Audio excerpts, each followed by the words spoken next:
For exposing my boss after she pretended my husband was hers? I, Maya Thompson, ran into the lobby of the Meridian Tower at 8:45. I was late. The alarm clock, the traffic, and the silly argument the night before with Alexander now seemed ridiculous. The elevator doors were closing. I stuck my bag in to stop them. "Thank you," I said breathlessly as I slipped in. Then I saw him. My husband, Alexander Reeves, was wearing the dark gray cashmere coat I gave him last month. He was standing in a corner looking at his phone. His profile looked strange to me under the elevator light. My heart pounded. Surprise. Then confusion. What was he doing here? His law firm was in Midtown, half an hour away from the financial district. He said he had a meeting with a client this morning, but he did not say it was here. "Alex," I started to say. My voice got stuck. At that moment, the elevator stopped on the 15th floor. The doors opened. My boss, Victoria Harrington, was there. She wore an impeccable white suit, her blonde hair perfect, red lips like a statement. She saw Alexander. Her eyes sparkled. It was a light I had never seen in them. "Darling," she said, stepped into the elevator, went straight to Alexander, wrapped her arms around his neck, and kissed him on the cheek. It was not the formal greeting of colleagues. It was a full-body hug. Alexander stiffened, half raised a hand as if to push her away but stopped. His gaze went over Victoria's shoulder. It met mine. I saw panic in his eyes. Real panic. Victoria pulled away, turned around.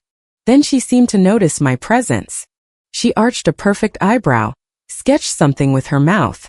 It was not a smile. "Maya, good morning," she said.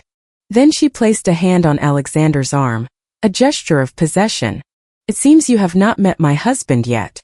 This is Alexander. Alexander, this is Maya Thompson. She is new in marketing. She has only been here for 2 months. Silence. The hum of the elevator suddenly sounded very loud. I looked at Alexander. He looked at me. His face was pale. His lips moved. No sound came out. Victoria's gaze went from him to me. That expression on her mouth deepened. "Mrs. Harrington," I finally managed to speak. My voice sounded raspy. "I think there is a mistake." "Mistake?" Victoria let out a little laugh. She squeezed Alexander's arm with her fingers. "Darling, you are scaring the girl. It is okay, Maya. It is normal that you do not know him. He hates social events. He almost never comes to the office. Today I forced him to come to the board breakfast." She looked at Alexander. Her expression softened. It was a look for a loved one. "Right, darling?" Alexander found his voice. "Yes," he said, just a single word. His eyes did not leave mine. They were pleading. There was panic there and something else I did not understand. "Nice to meet you, Mrs. Thompson." "Mrs. Thompson." My husband, 3 years of marriage, was calling me Mrs. Thompson. The elevator stopped on the 22nd floor. My floor. The doors opened. Victoria took Alexander by the arm. She stepped aside gracefully. "Go ahead, Maya. Do not be late. We have a meeting at 9. I walked out as if in a dream. Turning around, I saw Alexander's lips moving without sound. "Please." The doors closed. They cut off his gaze and cut off Victoria's smile. A smile of victory. All morning I was a ghost. In the meeting, Victoria's voice sounded distant. I heard nothing. I squeezed my hands under the table. My nails dug into my palms. The pain told me it was not a dream. Just then a coworker asked me a question. I answered whatever came to mind. Victoria looked at me several times with concern. A concern that made me want to be sick. "Maya, you do not look well. If you are not feeling well, you can go to the break room," her voice said sweetly. "I am fine, Mrs. Harrington. Maybe I just have not had breakfast." I heard her say, "That is not good. Alexander is the same. He forgets to eat if he is busy. I have to watch him." She shook her head. Her tone was intimate, natural. Several coworkers smiled. Every sentence was a slow knife cutting my nerves. I pretended to go to the bathroom. I locked myself in a stall. I trembled, took out my phone, dialed Alexander's number. It went straight to voicemail. I called again. The same. I sent him a text. Alexander, I need an explanation right now. I will wait for you in the cafeteria downstairs. There was no answer. 10 minutes later I sent another one. If you do not come, I will go up to look for your wife and ask her this time. The answer came instantly. No, please. I will see you at 3 at our usual place. I cannot right now. Trust me. Trust him. Trust a man who lets another woman hug him, call him darling, announce that he is her husband. My stomach twisted. I ran to the sink. I felt nauseous. Nothing came out, only bile. My throat burned. In the mirror I saw a woman with red eyes and messy hair. She looked lost. I turned on the faucet, splashed cold water on my face over and over again. Calm down, Maya, calm down. There has to be an explanation. It has to be a mistake. Maybe Victoria is obsessed. Maybe Alexander was just playing along for some work-related reason. But that hug, his stiffness, his panicked look was real. I have spent 3 years believing him. I believed his trips, his late nights working, his phone on silent. I believed the love in his eyes, the warmth of his hands, the promises he made to me at our wedding ceremony in Miami Beach. For goodness sake, we got married in front of my family, in front of his few friends. It was all a lie. It was 3:10. I left the office early. The usual place was a small cafe near my old apartment in Astoria. We used to go there in the beginning. Alexander was already at the back table, with his back to the door. He had a black coffee in front of him. He had not touched it. I walked over, sat across from him. He looked up. He had dark shadows under his eyes. He reached for my hand, pulled it away. Maya, explain, I said. My voice sounded cold. From the beginning, every word. He took a deep breath, clasped his hands on the table. His knuckles were white. Victoria Harrington is lying. I am not her husband. I have no relationship with her, legal or otherwise. And in the elevator she hugged you, called you darling. That was an act for her people. I do not know why she did it today or there. This morning I went to the Meridian Tower to see a client on the 12th floor. The elevator stopped on the 15th. She got in and then what you saw happened. I froze. Maya, I did not know how to react, especially in front of you. So you let her hug you. You let her introduce you as her husband and you called me Mrs. Thompson. My voice trembled. I just wanted the scene to end. I did not want her to involve you further. Victoria is a dangerous woman, Maya. She is well known in the corporate world. She is ruthless. If I had denied her right there in the elevator, I do not know what she could do to you. Do you work for her? So it was to protect me. I let out a cold laugh. How noble. And why did you not warn me before? Why did you not come looking for me afterward? Why did you not answer the phone? My phone, her people tampered with it. After the meeting I saw it was not working right. I went straight to your office door, but I saw you leaving with coworkers. I could not approach you. He leaned forward. His eyes were bloodshot. Maya, look at me. I love you. You are my only wife, my only legal wife. And in my heart Victoria Harrington is a lie. A troubled woman who wants to destroy us. His look was sincere, pained. For a second I almost believed him. Almost. Why would she do that? What motive does she have for such a huge lie? Alexander pressed his lips together, looked away. Business matters. They are complicated and dirty. I am investigating certain practices in her company. She has realized it. She wants to threaten or distract me. Involving you is her cruelest move. Investigating her. You are a lawyer, not a journalist. Some clients ask for due diligence investigations, he answered. Too fast, too smoothly. Listen, I know it sounds incredible, but trust me. I will take care of this. I will make this madness stop, but until then stay away from her. Act normally. Do not provoke her. Act normally. I almost laughed. How do you want me to act? My boss said in front of everyone that she is my husband's wife. Soon the whole office will know. Then let them know. A lie is a lie. It will fall apart on its own. He reached for my hand again. This time I did not pull it away. His palm was clammy, cold. Give me a little time, Maya. I ask you for the sake of our marriage, for everything we have. I looked into his eyes, those eyes I love, that I have kissed 1,000 times, full of pleading, of love, maybe of fear. I believed him 3 years ago on the beach in Miami, when he put the ring on me. I did not doubt. Now doubt squeezed my heart like a vine.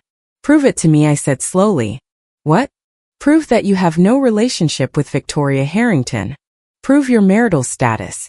Prove everything you say. I pulled my hand back. I want to see papers. Proof, not just promises. His expression changed. A flash of irritation. Then exhaustion replaced it. Okay, I will show them to you. But some documents are with my lawyer. I need time to get them. Tomorrow night I will show them to you. Okay. I will wait for you at home this afternoon after work.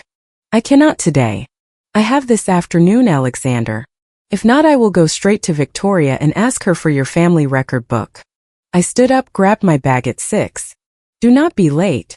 I turned around. I did not look back. I felt his gaze on my back, heavy and hot. I went back to the office. I walked with my head down. I avoided eye contact, but the rumors were already circulating. Passing by the kitchen, I heard low laughter. Mrs. Harrington's husband. How handsome. I turned white. I hurried to my desk. Victoria's office was at the end of the hallway. The door was closed. I looked at that solid oak door. I felt a strong urge to go in, tell everything, force her to tell the truth, but I did not. The fear in Alexander's eyes was real. If Victoria was as dangerous as he said. My gaze fell on the assistant's desk outside Victoria's office. The assistant was not there and Victoria's door was ajar. Without knowing why, I walked over. There was no one around. I pushed the door open a little, looked inside. Victoria's office was huge, luxurious. The window showed the Manhattan skyline. On her desk, next to the computer, there was a silver frame with a photo. In the photo, she and a man together, cheek to cheek on a beach, smiling. The man was Alexander. In the photo, he looked younger, his hair shorter, tanned. His arm was around Victoria's shoulders naturally. The posture, the comfort. You cannot fake that. I felt dizzy. I leaned against the door frame. Do you need something, Maya? The voice froze my blood. Victoria was behind me in the next doorway. She was smiling. She was holding a folder. Her gaze went from me to her office, to the photo on her desk. Her smile widened as if sharing a secret. I got lost. I stammered. I was looking for the fourth quarter sales reports. Justin has them. On his desk, she said. Her voice was soft. She stepped closer. She lowered her voice. You look upset, darling. Has something happened? Problems with your boyfriend? Maybe her look was ice, but her tone was of concern. It was a masterful performance. No, everything is fine. Excuse me, Mrs. Harrington. I turned around, walked fast, felt her gaze on the back of my neck the whole way. I got to my desk, my heart pounding. I took out my phone, wrote a message to Alexander. There was a photo of the two of you on her desk. On the beach, you looked very happy. Is that also part of your investigation? The answer did not come immediately. Minutes later, the phone vibrated. It is old, from years ago. It was a brief relationship. It meant nothing. She keeps it to annoy me. I will explain this to you tonight. Do not do anything, please. I turned off the screen. I took a deep breath. I would not cry. Not here. The rest of the afternoon passed slowly. Every minute was an eternity. At 5:30, I packed up my things. I left the office. I did not look toward Victoria's office. On the subway ride home, everything seemed unreal to me. People were talking, laughing. I looked at the reflection in the window. A pale woman with wide eyes. Our apartment is in Astoria, Queens. I climbed the stairs. The keys shook in my hand. I opened the door. It smelled clean like our home. Everything was in its place, the sofa where we watched movies, our wedding photo on the shelf. We were smiling. He looked at me as if I were the only thing in the world. I went into the bedroom. The bed was made, everything in order. I went to his closet, opened the drawers, searched without knowing what.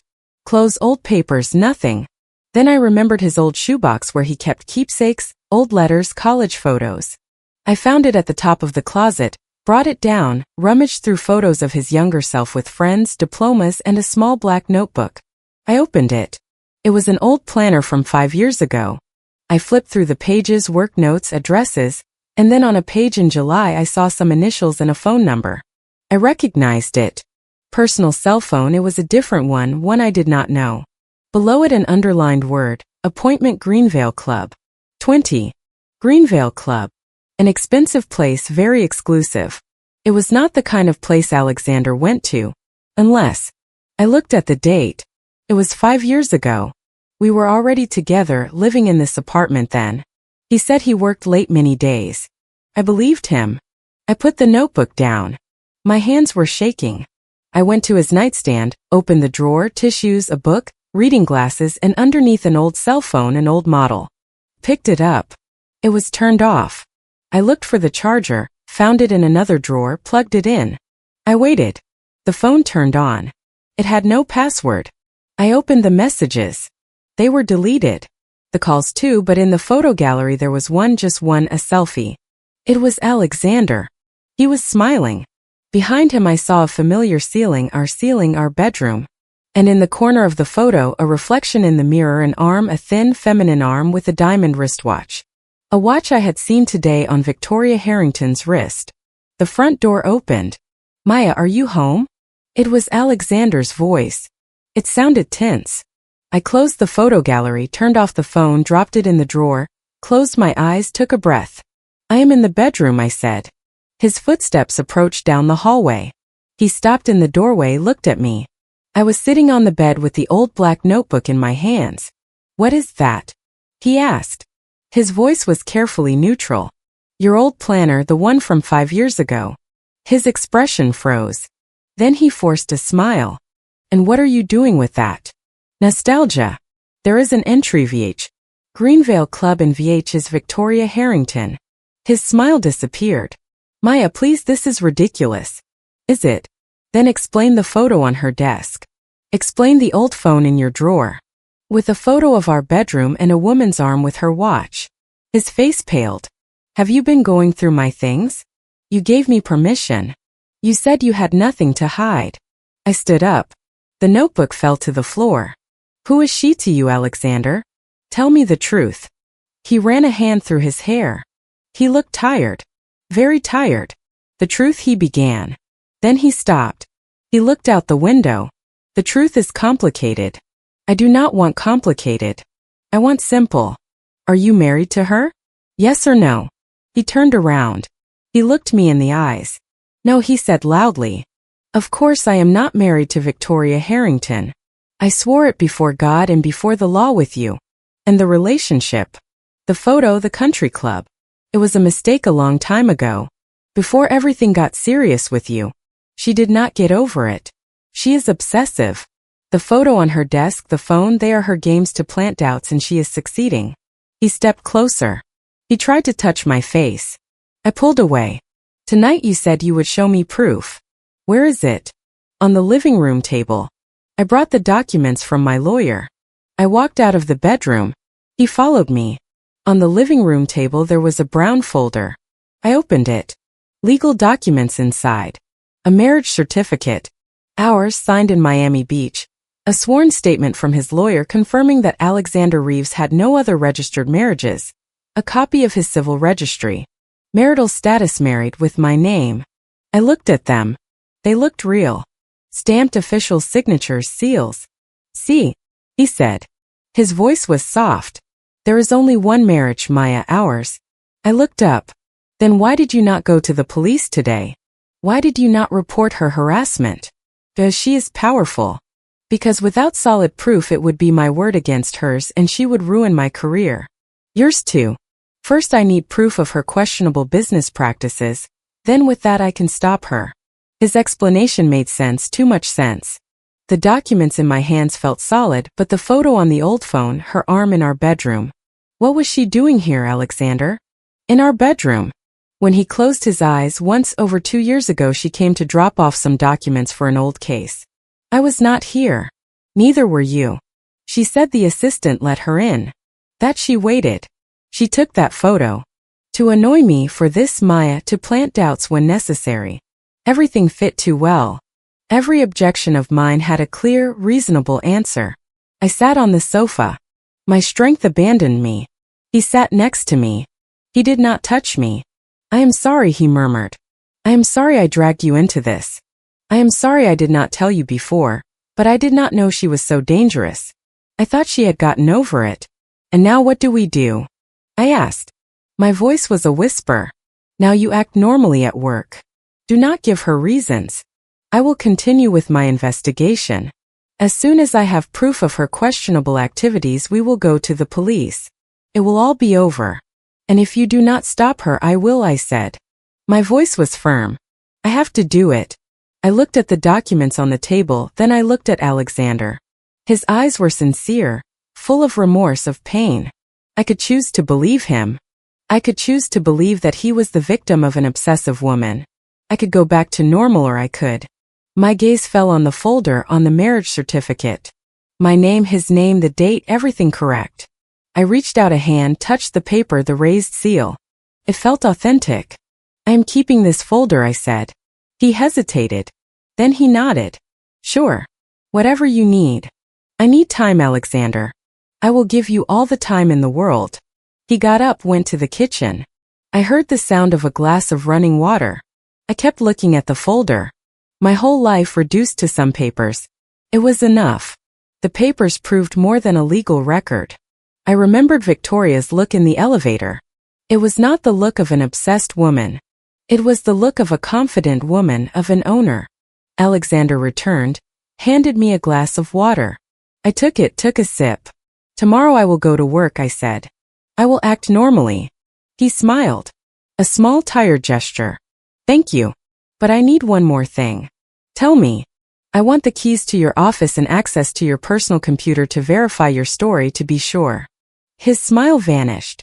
You do not trust me. After today I need more than trust. I need total transparency. We stared at each other. A silent battle.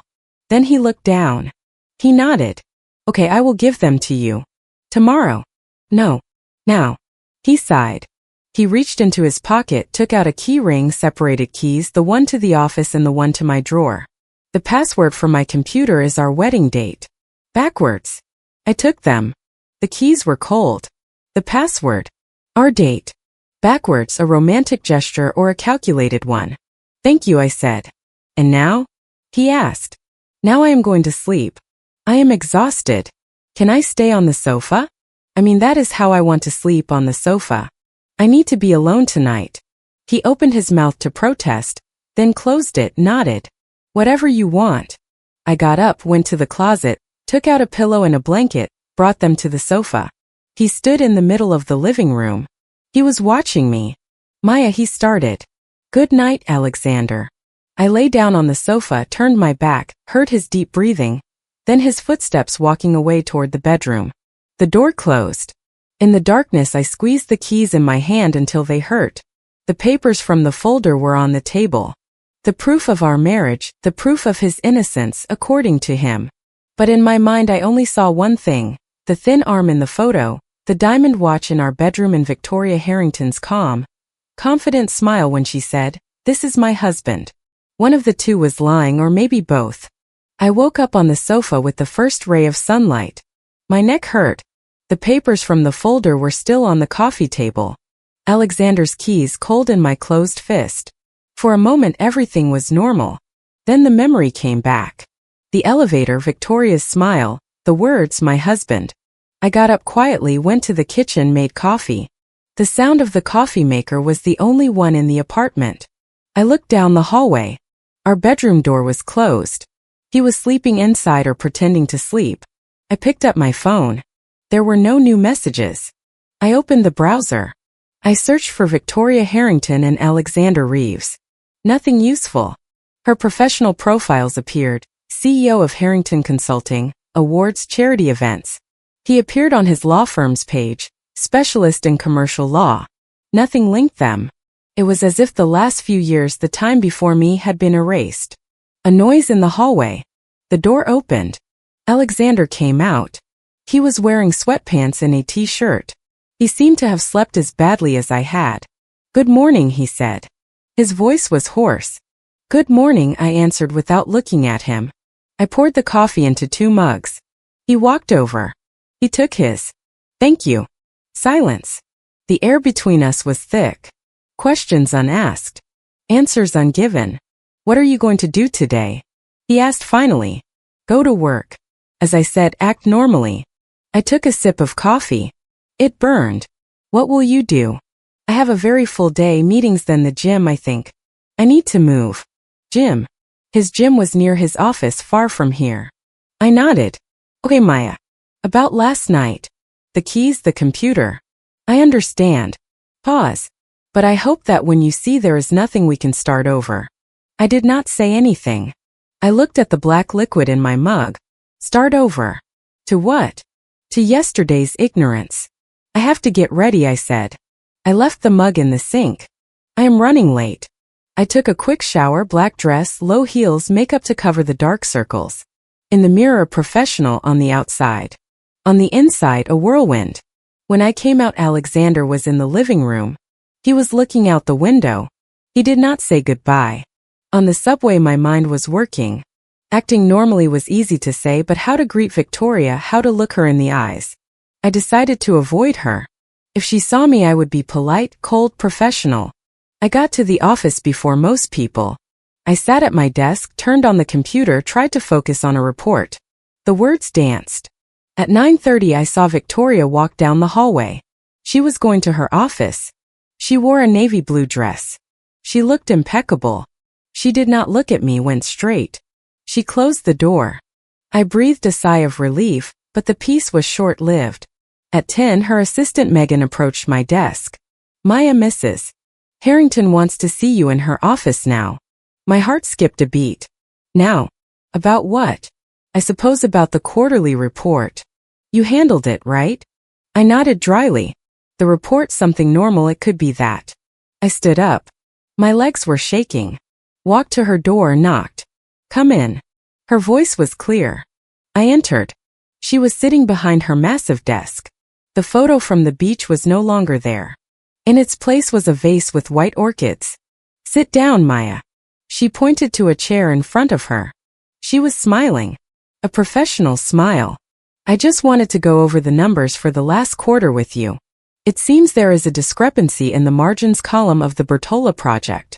We talked about numbers, about percentages, about projections.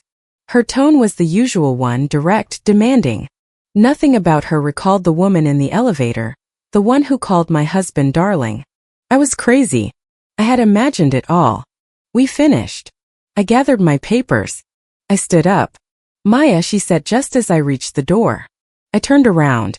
She was toying with a silver pen. I hope the little incident in the elevator yesterday did not bother you. I froze. Incident? Well, introducing you to my husband in such an abrupt way. He does not usually come around here, but you know how men are, sometimes you have to drag them. Her smile softened. You have a boyfriend, right? I am sure you understand. I did not have a boyfriend. I had a husband. Her husband, according to her. I took a deep breath. It is fine, Mrs. Harrington. It was just a surprise. Yes, a surprise. Her gaze locked onto mine. It was intense, as if searching for something. Alexander also mentioned it. He said you were very discreet, a valuable quality. He had talked about me with her. After the elevator. My stomach nodded. Thank you, I said without knowing what for. You can go. I walked out, closed the door, leaned against the wall. My hands were shaking. A valuable quality.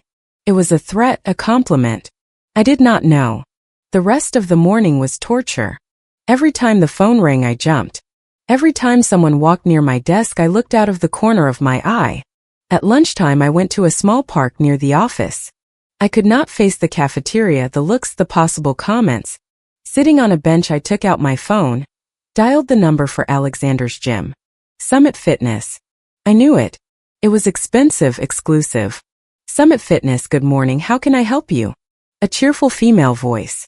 Hi, good morning. I am calling from the Reeves & Associates law firm. Mr. Reeves has an appointment with a client this afternoon and forgot his gym bag. I wanted to confirm what time he has the tennis court reserved to know if there is time to bring it to him. I made it up quickly. My voice sounded calm. Professional. One moment, please. Keystrokes. Alexander Reeves. Yes. He has a court reservation at 7 in the evening with Mrs. Harrington. The world stopped. With Mrs. Harrington. Yes, Victoria Harrington is his regular partner on Tuesdays. Do you need anything else? No, thank you. Thank you very much. I hung up. The phone almost fell from my hands. 7 in the evening. Tennis. Regular partner. On Tuesdays he said he had meetings. He said he was going to the gym. He did not say he was going with her. He did not say she was his regular partner. The rage came first hot blind, then a deep cold. It was all a lie. His explanations, his papers, his pleading. Lies. I looked at the time. 2 o'clock. I had 5 hours. 5 hours to decide what to do. I went back to the office. I worked like an automaton. At 5 sharp I gathered my things. I left. I did not look toward Victoria's office. Instead of taking the subway home, I walked in the opposite direction toward Midtown, toward the Summit Fitness Gym. I did not know what I would do when I got there. I just knew I had to see him. I had to see them. The gym was on a side street, a discreet facade, frosted glass. I arrived at 6:30, hid in the doorway of a building across from the gym. From there I could see the main door.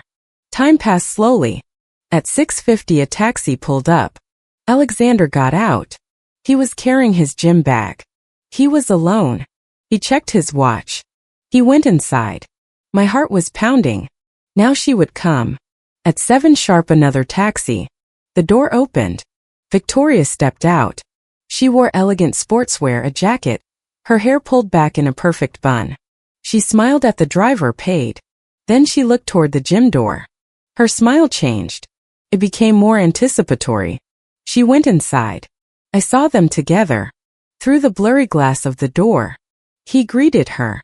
A nod of the head. There was no hug. There was no kiss. She said something to him. He nodded. They disappeared inside. I stayed there, pressed against the wall, breathing heavily. Was this proof? It could be a casual encounter, but the receptionist said regular partner. And he hid it from me. I waited an hour.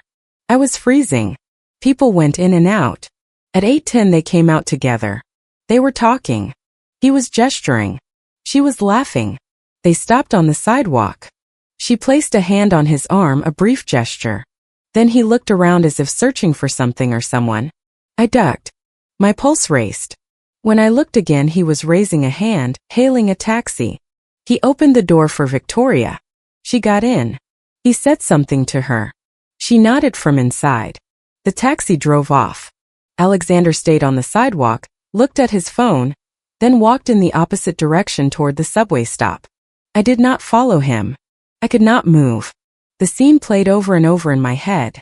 Was that the behavior of a man harassed by an obsessive woman, or was it the routine of two people who knew each other well? Too well. I took the subway back home. My mind was chaos. I got to the apartment. It was dark, empty. Alexander had not returned or had not returned yet. I went straight to the bedroom, to his closet. I started searching. I did not know what. Something, anything. I went through the pockets of his suits, the dresser drawers, nothing. Then I remembered. His safe, a small digital safe at the bottom of his closet. He kept important documents.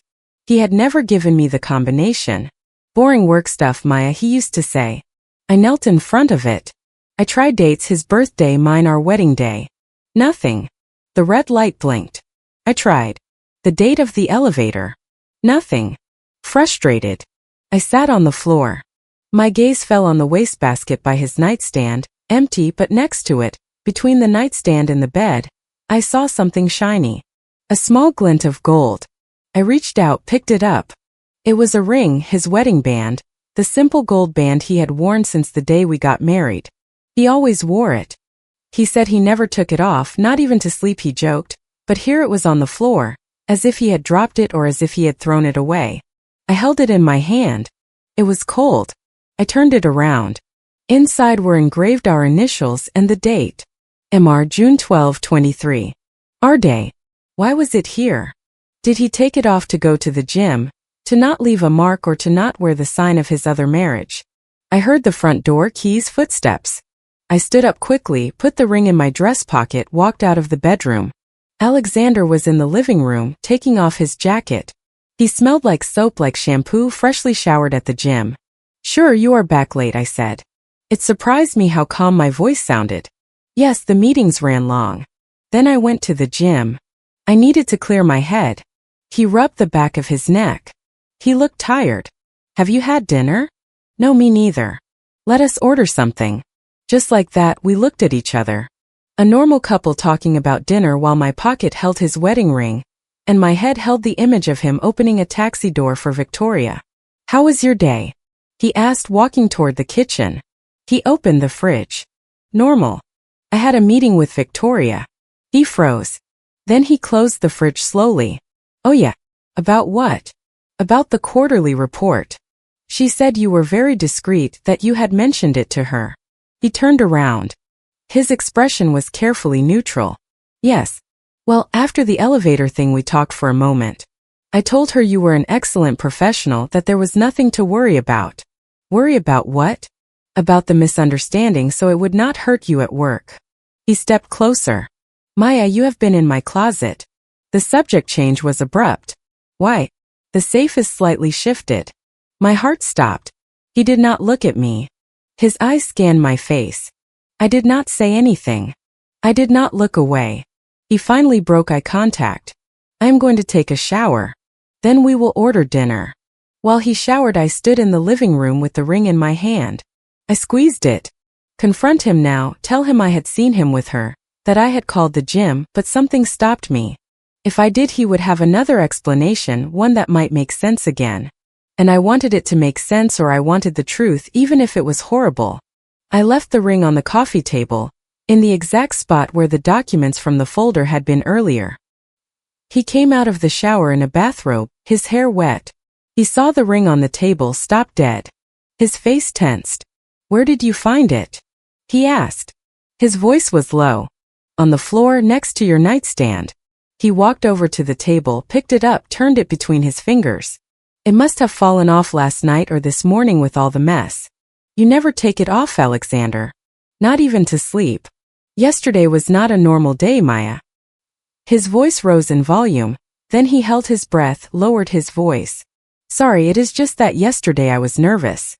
I was playing with it. Maybe it slipped off. I did not notice." "Lie." The word fell between us like a stone. He blinked. "What did you say?" "That you are lying. You were with her today at the gym playing tennis like every Tuesday." His expression froze. For a second I saw panic, then anger. "You followed me. Call it what you want. This is unbelievable. Now you are spying on me. You give me reasons. You said you had meetings. Did not you say you had a tennis date with my boss, your regular partner? How do you know?" He stopped. He understood. "You called the gym.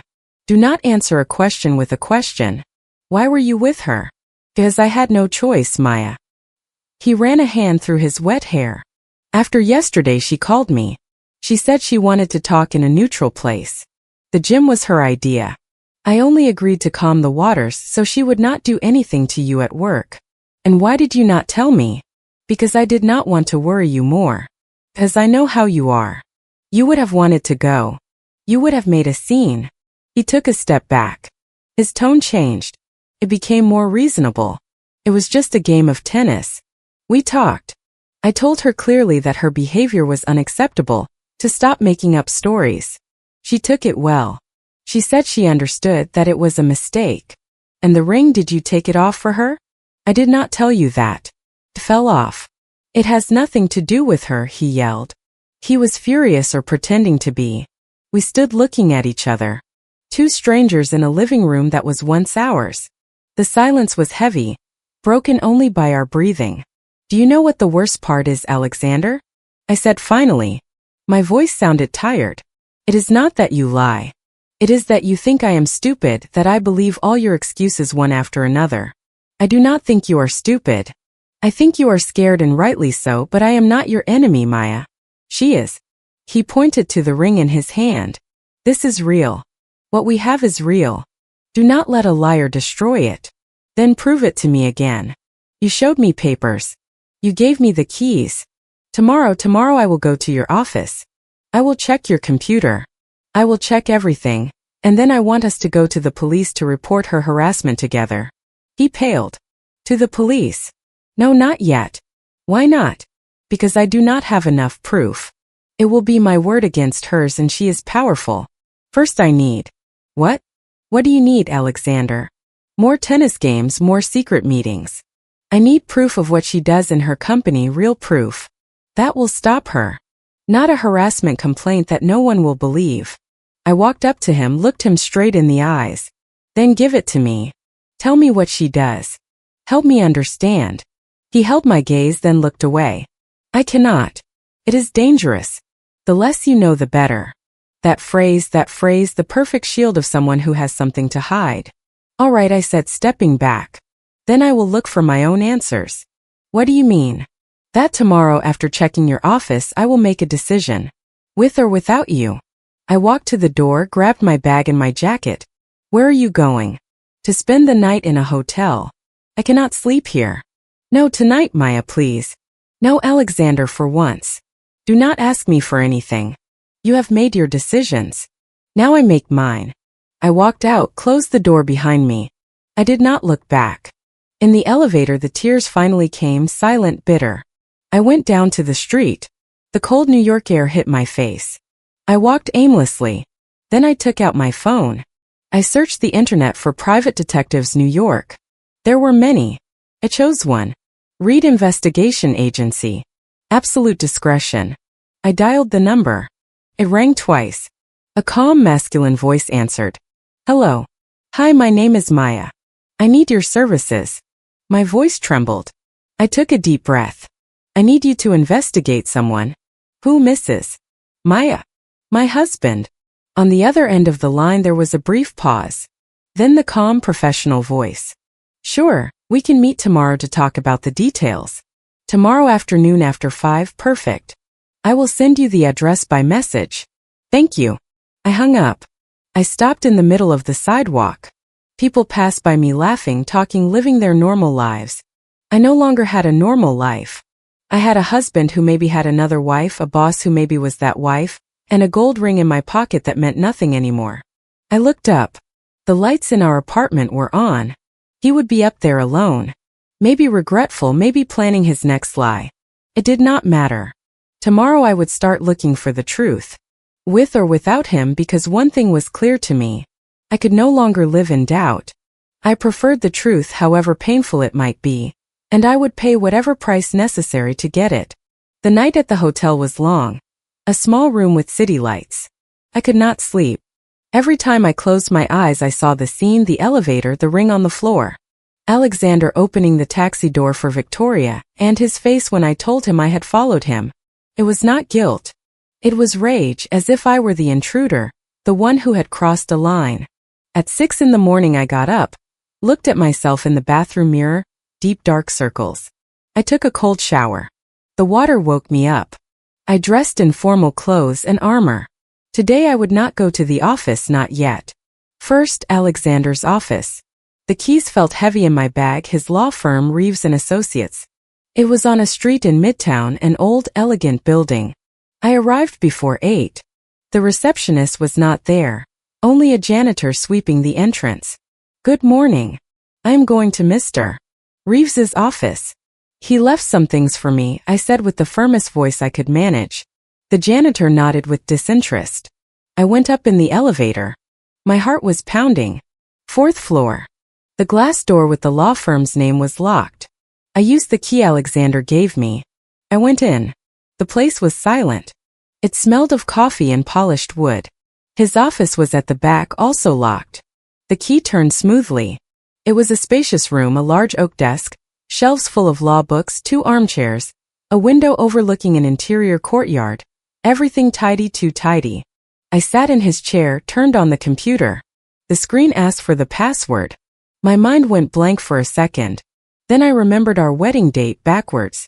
June 12, 23, backwards 32, 60, 21. It was not day, month, year. June 12, 23 backwards 32, 60, 21. That made no sense. I tried June 23, 12. The screen blinked. Access denied. I cursed. I tried combinations. June 23, 21. June 12, 23 backwards hyphen 326021. Nothing. He had lied to me about the password too. Frustrated, I looked around. In a desk drawer I found a notepad, case notes, phone numbers, nothing useful. Another drawer was locked. I tried the keys he gave me. One of them opened it. Inside were folders, client names. I flipped through them quickly, financial reports, contracts, until one folder caught my attention.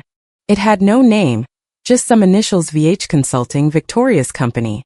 I opened it. Inside there were no contracts. There were photos. Photos of Victoria going in and out of buildings with other people, men in suits. Some photos had dates from months ago. There were also reports. They were not legal. They looked like surveillance reports, movement schedules. My blood ran cold. This was not the work of a lawyer. This was espionage or private investigation, as he had said, but it was real. He was not making it up. At the back of the folder I found a document, a sheet of paper. It was a New York marriage certificate between Alexander Reeves and Victoria Harrington. Date 7 years ago. Place New York City Clerk's office. The world spun. I rested my hands on the desk so I would not fall. I read it again and again. The names, the dates, everything looked real. Official seals, signatures. But our marriage in Miami Beach was 3 years ago. How was it possible? Bigamy or ours was fake. I took out my phone, took a picture of the certificate, then carefully put it back where it was. My hands were shaking. I looked at the computer screen again, the password. I tried something. Victoria's initials VH with numbers 4123. Nothing.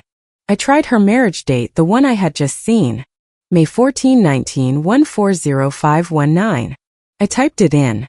The computer unlocked. A clean desktop appeared. Default wallpaper. I stared at it breathless. I had done it. With his wedding date to her. I started going through files, client folders, many, until I found one called Phoenix Project. I opened it. Documents, printed emails. They were exchanges between Alexander and someone with initials JM. They talked about Victoria, about her company, about financial irregularities, about insufficient evidence. In one email JM said, "Without proof of the transfer to the Cayman Islands we can do nothing." She covered everything very well. Alexander answered, "I am on it." She has a habit of keeping copies of everything, even the questionable stuff. I will find a way to get access. It was true. He was investigating her, but this was dangerous. Maybe illegal. Maybe I searched his email inbox. I needed the password. I tried several combinations with his name, mine. Today's date. Nothing. Then I remembered the old phone, the selfie.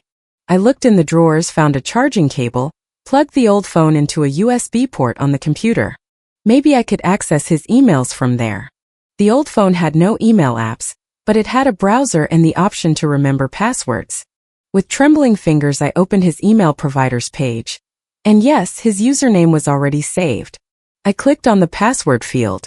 Asterisks appeared. I clicked Show Password. It was a combination of letters and numbers, a 14NDR04. His name with numbers and Victoria Harrington's initials at the end. My stomach did a flip. I typed it into the main computer. I logged in. His inbox was full. Emails from clients, colleagues. I searched for Victoria. Dozens appeared. The most recent ones were from yesterday. From her. Subject, yesterday's game. I opened one. Dear Alexander, thank you for the game. It is always a pleasure. Even if you play so defensively. We need to talk about yesterday in the elevator. It was a mistake. I should not have done it in front of her. But you know how I get when I see you. It is hard to hold back. I will wait for you tomorrow at 8 p.m. at the apartment. We have to decide what to do with the problem. Maya cannot go on like this. It is dangerous for both of us. Always yours. I could not breathe. The apartment. The problem, Maya, always yours.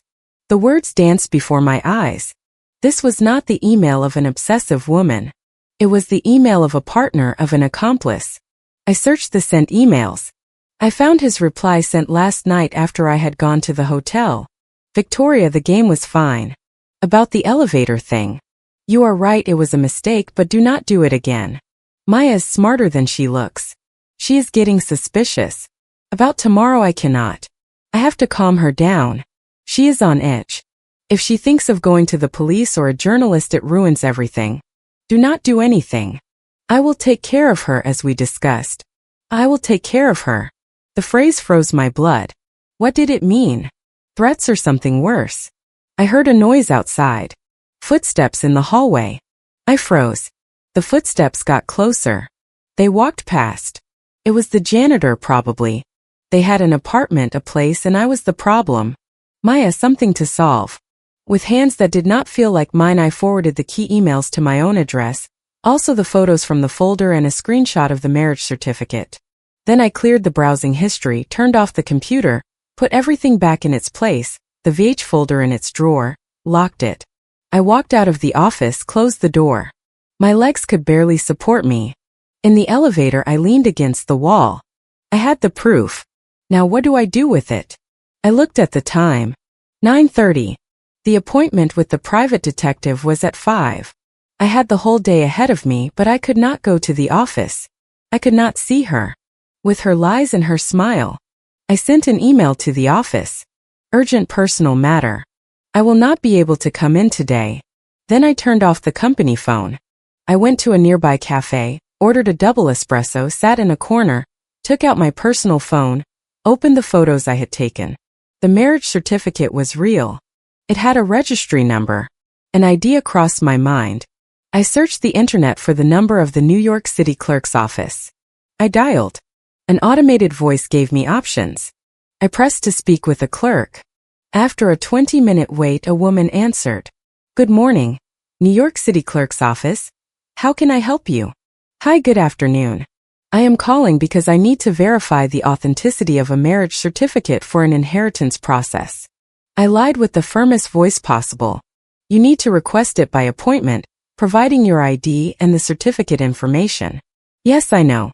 But I need to know confidentially if a specific registry number exists to avoid fraud. You know? I made it up as I went. It is a delicate matter. The woman hesitated. We cannot give that information over the phone. Please, it is very urgent, just the number. I can give you my information, I begged. My voice trembled. There was a silence, then a sigh. Tell me the number. I read it to her from the certificate. I heard the sound of a keyboard. My heart was pounding. Yes, that registry number corresponds to a marriage registration between Alexander Reeves and Victoria Harrington. Year 2019. The floor disappeared beneath my feet. And is there another subsequent registration for the same person? Alexander Reeves with another woman. More typing. No, there is no other marriage registration for that name. Only this one. Are you sure? Could you check with another name? Maya Thompson, for example. Typing. No, there is no marriage registration for Maya Thompson. I hung up. I could not hold the phone. Tears fell silently. Everything was a lie. Our marriage, our life, all the paper he had shown me last night, the one from Miami Beach, was fake. We had never been married. I was his other woman, the illegitimate one. The pain was physical, a fist tightening in my chest. The last 3 years were smoke, fake memories. And the wedding, the guests, the dress, all a theater, everyone in on the secret. My family, my goodness, my family. I took out my phone, called my mother. It rang once, twice. Daughter, what a surprise. So early, her warm voice broke my soul. Mom, my voice cracked. I need to ask you something about my wedding. Your wedding. What is wrong, honey? Problems with Alexander? Her tone became concerned. The wedding in Miami Beach, was it real? What do you mean if it was real? Of course it was real. I was there, remember? It was a beautiful day, although small, but your father and I understood. You wanted something intimate. Did you receive the family record book? A copy of the certificate? Well, no, actually, but Alexander said they would send it to you, to your address in New York. You said you would send us a copy, but with the mess of the move we never got it. Why are you asking this, Maya? You are scaring me. For nothing, Mom. A bank procedure. They needed to verify the date. That is all. I lied. I could not tell her the truth. Not yet. Are you sure you are okay? Your voice sounds strange. I am tired. A lot of work. I will call you later. Okay. A kiss. I hung up before she could answer.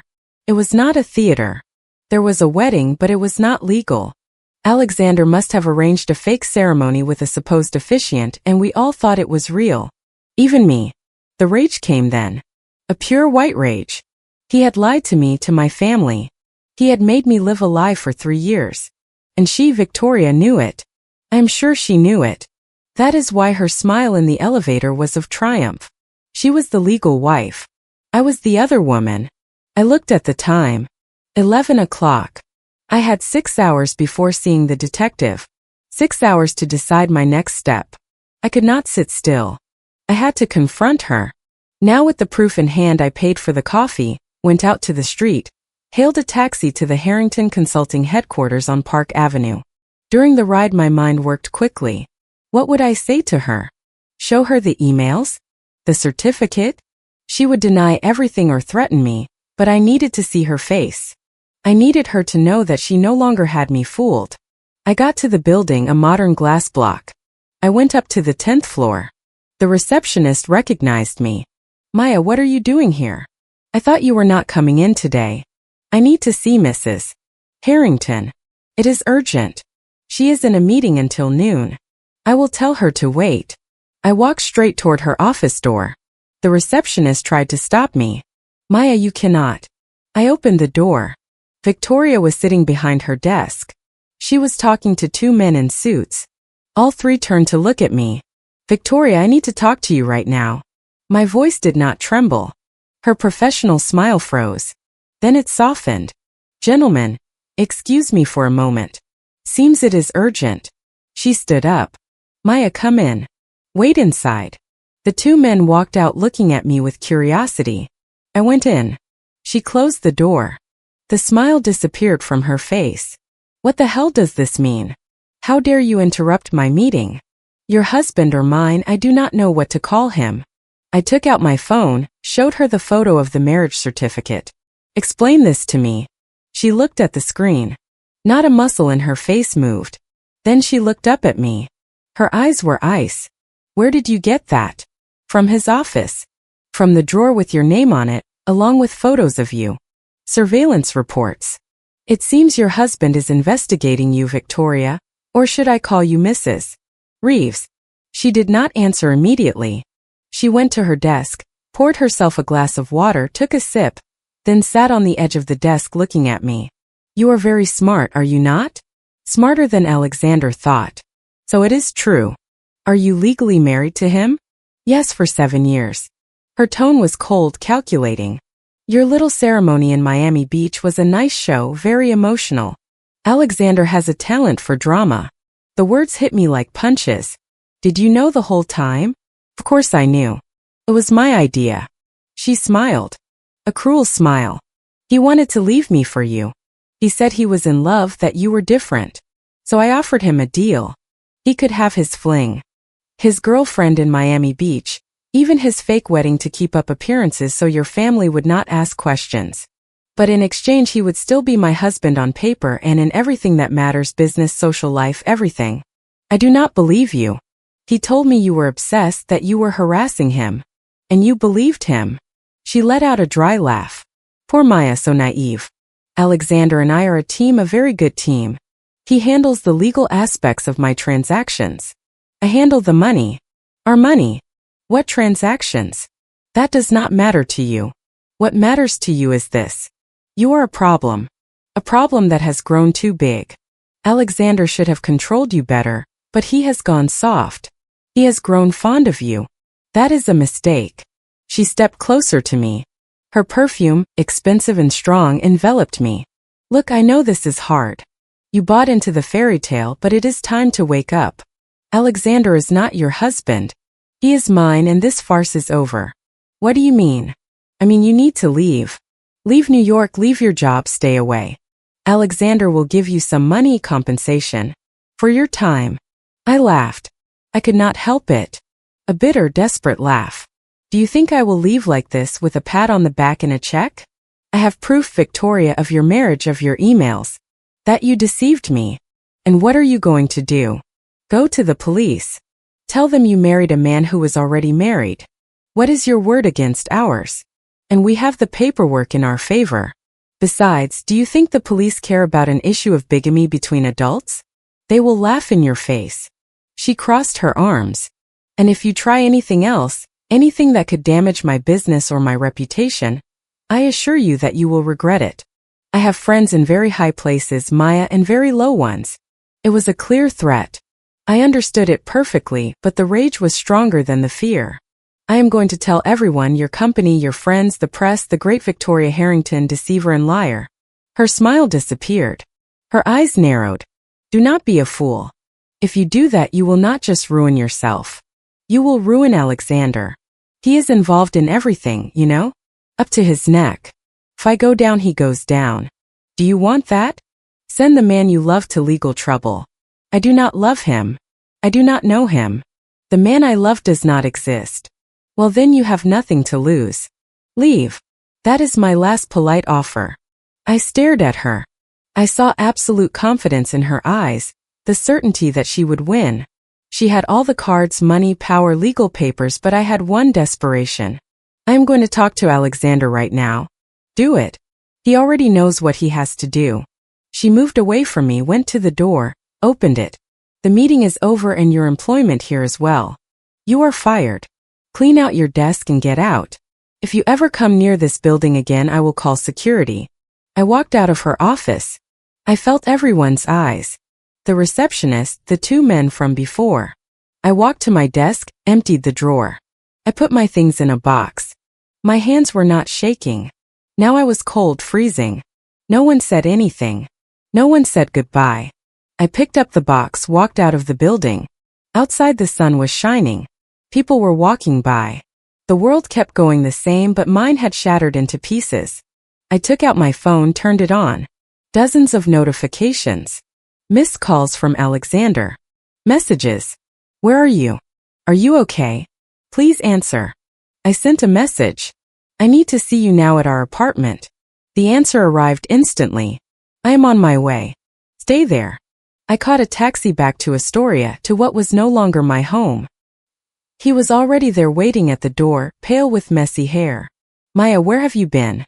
I called the office. They said you had not gone in. I went in without looking at him, left the box on the floor, turned to him. I have been with your wife. His face crumpled. What?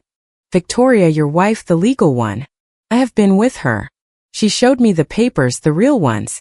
Maya, listen to me. No. I yelled. The rage exploded. I do not want to hear any more lies. You are married to her. Our wedding was a farce. Everything has been a lie. It was not a lie. Us was not a lie. He stepped closer, tried to grab my arms. I pulled away. I love you, Maya. I swear it. Love me. Love me and let me live a lie. Love me and let her humiliate me. The problem, Maya. That is what I am to you. Problem. He stepped back as if I had hit him. How did you? I read your emails. Both of them. I know what you are planning. For you to take care of me. Well, here I am. Here I am. What are you going to do, Alexander? Make me disappear. Do not talk nonsense. His voice was raspy. I do not plan to ever hurt you. Taking care of you means calming you down, explaining the truth to you, making you understand that you used me, that I was your cover, your other woman while your real wife did questionable business. It is not like that. I will explain everything to you. Sit down, please. I will not sit down. Tell me the truth. All of it. Now or I call the police and show them what I have. He took a deep breath, ran his hands through his hair. He looked defeated. All right, the truth. Yes. I have been legally married to Victoria for 7 years. It was a family arrangement. Her family and mine have business together, a lot of money. The marriage united the interests. And why did you not tell me? Because when I met you, everything changed. I loved you. I really wanted to leave her, but it is complicated. Victoria is not just my wife. She is my partner in businesses that are questionable. If I left her, she would destroy me and my family. So you lied to me. You made me believe you loved me, that we were husband and wife. I love you. That is not a lie. Our marriage may not be legal, but to me it is real. It is the only one that matters. And she agreed to share you. First no, but we reached an agreement. I could have a life with you away from the spotlight, as long as I stayed by her side in public in the businesses. She thought it was a whim that I would get over it, but I did not get over it, and now she is jealous. She is afraid of losing control. That is why the elevator thing happened, to mark her territory, to scare you. Well, she has succeeded. My voice sounded broken. And now what? What do you expect me to do? Keep being your other woman? Wait for your wife to kick me out of my job, out of my life. We are going to leave together, far from here. I have been saving money. We can start over in another state where she will not find us. I looked at his pleading, sincere face, or so it seemed. It was another lie. A plan to take me away, to keep me under control somewhere else. I cannot believe you, Alexander. Not anymore. Then let me prove it. Ask me for whatever you want. I want a divorce from her right now. He paled. No, it is not that easy. The businesses. Of course, the businesses, always the businesses. I turned around, grabbed my bag. This is over. Where are you going? Anywhere far away from you and from her and from this lie. Maya, wait please. His voice cracked. I will give you the divorce. I will fix it, but I need time. Few months. I stopped without turning around. How much time? 3 months. To undo the financial ties, to protect my family. Then I will divorce her and we will get married for real, you and me. Legally, I promise you. I laughed without joy. I do not believe your promises anymore. Then believe in this. He walked over. He put something in my hand. It was a USB drive. Here are copies of everything, of Victoria's foreign accounts, of the questionable transfers, of everything. It is my insurance and now it is yours.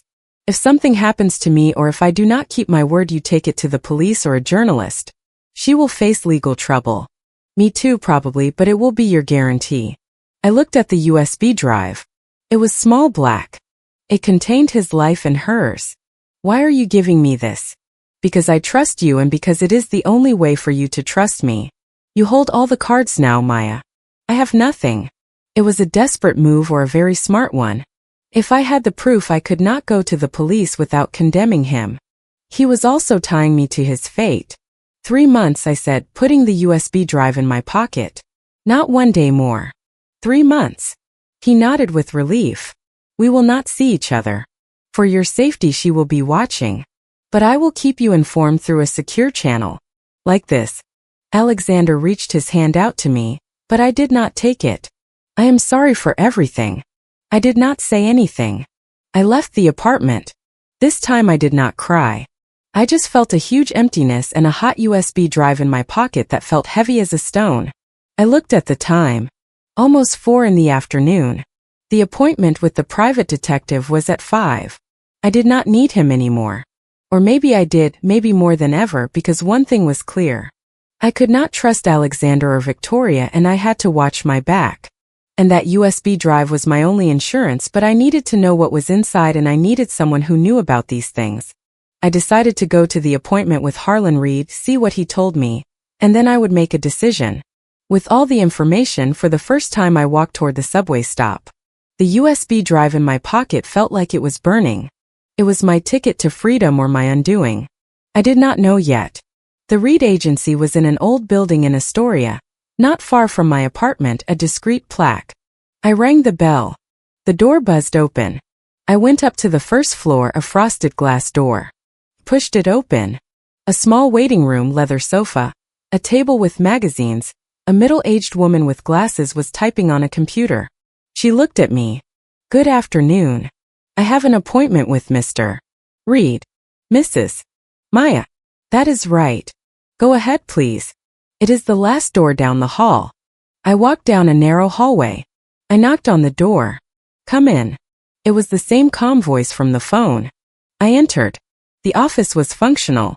A large desk, shelves with folders and a man maybe 50 years old, gray hair at the temples, standing by the window. He turned around. Gray eyes, observant but not hostile. Mrs. Maya, sit down, please. He pointed to a chair in front of the desk. He sat on the other side. You told me you needed to investigate your husband. That is right, but things have changed since I called. I took a deep breath, took the black USB drive out of my bag, put it on the desk. I need you to know what is in this and I need you to tell me what I can do with it. He looked at the USB drive, then looked at me. I understand, but first I need context to be able to help you. I told him everything from the elevator, the photo on the desk, the emails, the tennis game, the fake marriage certificate, my visit to Victoria, and the USB drive that Alexander gave me as insurance. I did not cry. My voice sounded flat, as if I were talking about someone else. Harlan Reed listened without interrupting, took brief notes. When I finished, he nodded slowly. It is a complex and dangerous situation.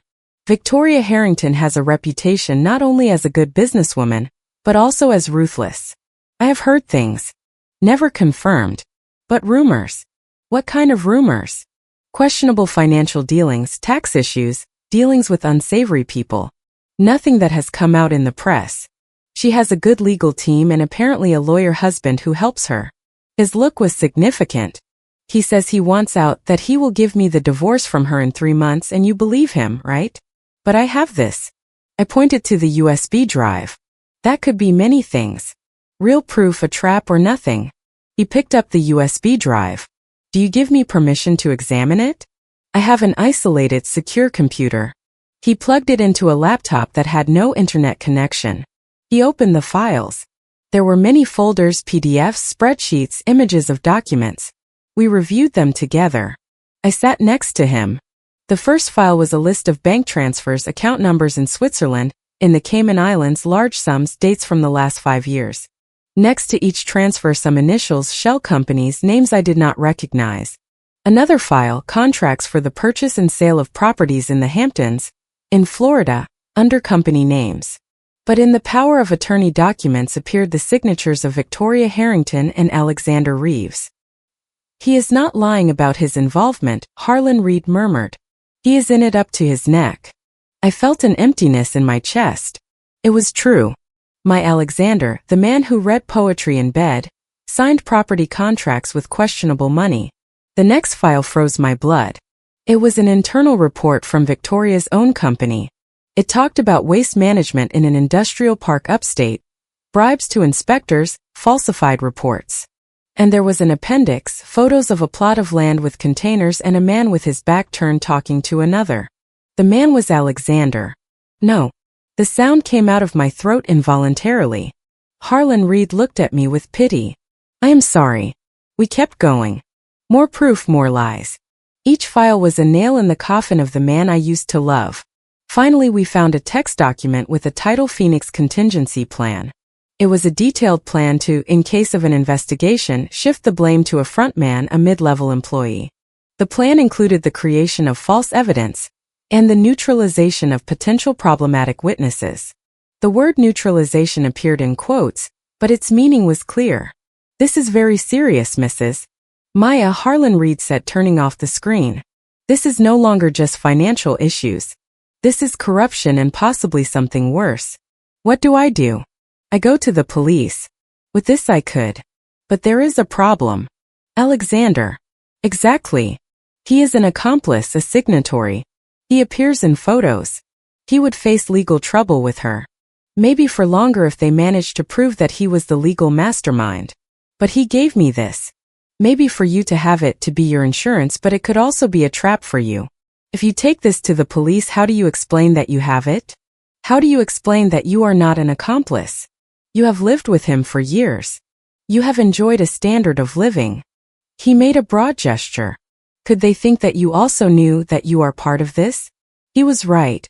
My salary at Harrington Consulting was good, but it did not explain our apartment in Astoria, the trips, the clothes. Alexander always said he had family savings, smart investments. I wanted to believe him. Then I am trapped. If I report him, they arrest me too. If I do not, they win. And I am left with nothing. There is another option, Harlan Reed said slowly. Use this as leverage against her so she gives you what you want and so she leaves Alexander alone, or so he comes out clean. How? You have the USB drive. She does not know it. You could confront her. Tell her that if she does not grant Alexander the divorce, and if she does not give you financial compensation for the years of deception, you will publish everything.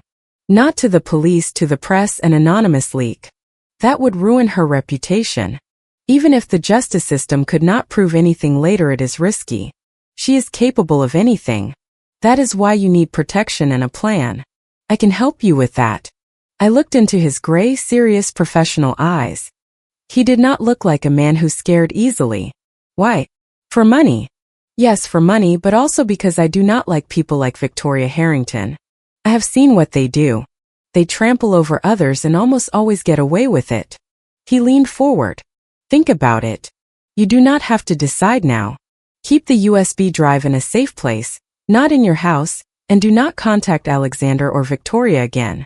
Let me make some discreet inquiries about their real situation, about whether there is any ongoing investigation against her. That can change things. How much will it cost? For today, the consultation is $200. For the inquiries, $500. If you need more, we will talk. I nodded, took out my wallet, gave him the cash. How do I contact you? I will contact you tomorrow. At this number. He wrote down my personal phone number. And Mrs. Maya, be careful. Do not underestimate these people. I do not underestimate anyone anymore. I left his office. The USB drive was now in my bag, but I had made a copy on a hard drive in Harlan Reed's office. For safety, I walked down the street. It was pitch black. I did not want to go back to the hotel.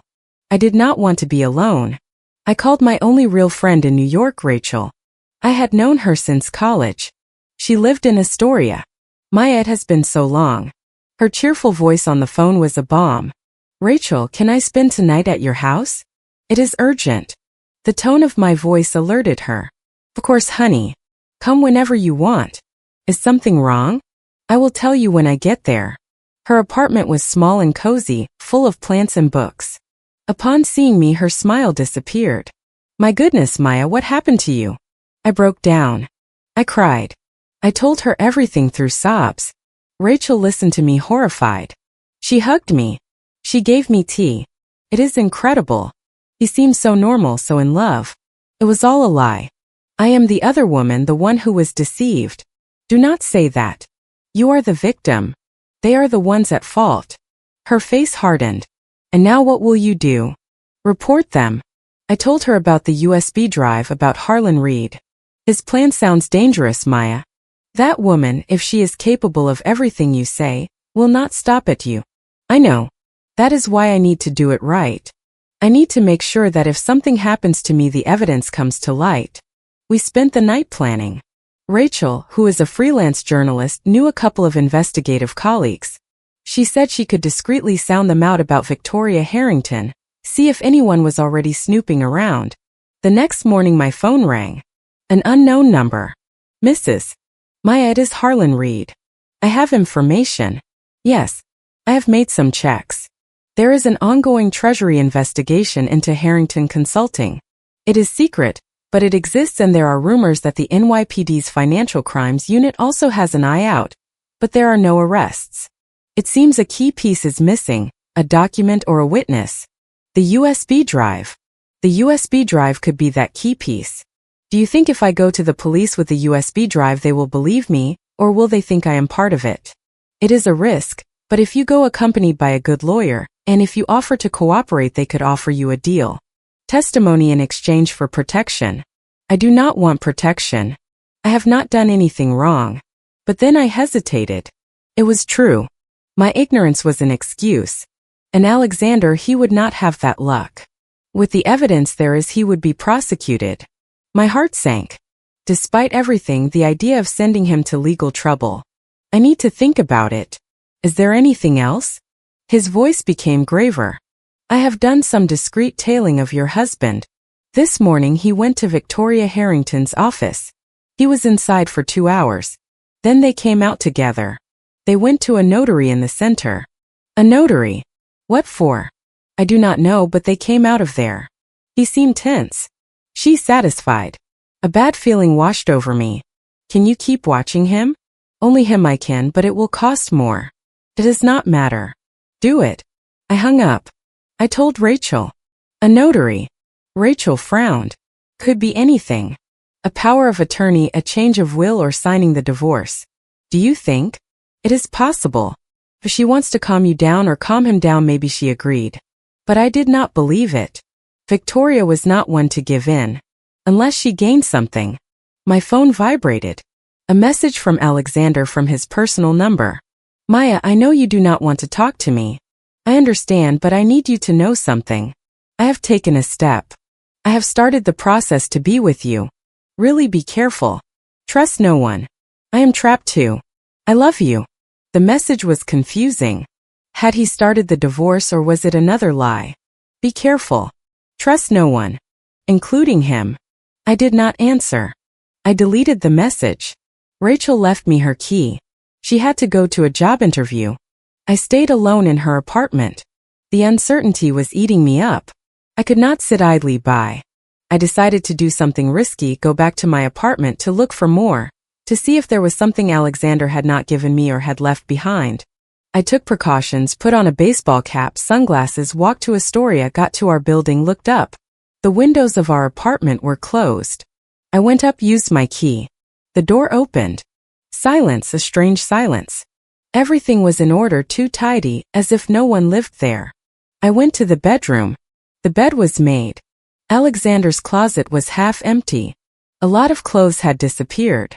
Suitcases too. Had he left or had he just taken things? I checked his empty nightstand. On my nightstand I found a note under my watch. It was from him. Maya, if you are reading this, it means I had to leave, not by choice. I did something foolish. I thought I could fix everything, but I only made it worse. The USB drive I gave you is real. Use it to protect yourself, not to save me. I am beyond saving now. Forgive me for everything. What had he done? What foolish thing? Panic seized me. I called his cell phone. It went straight to voicemail. I called again. The same. Then the doorbell rang. I froze. I did not move. Was it him or her? The doorbell rang again. Then loud knocks. Mrs. Reeves, police. Open up. Police. I did not think. I went and opened it. 2 officers, a man and a woman in plain clothes, but they showed their badges. Good morning, Maya Thompson.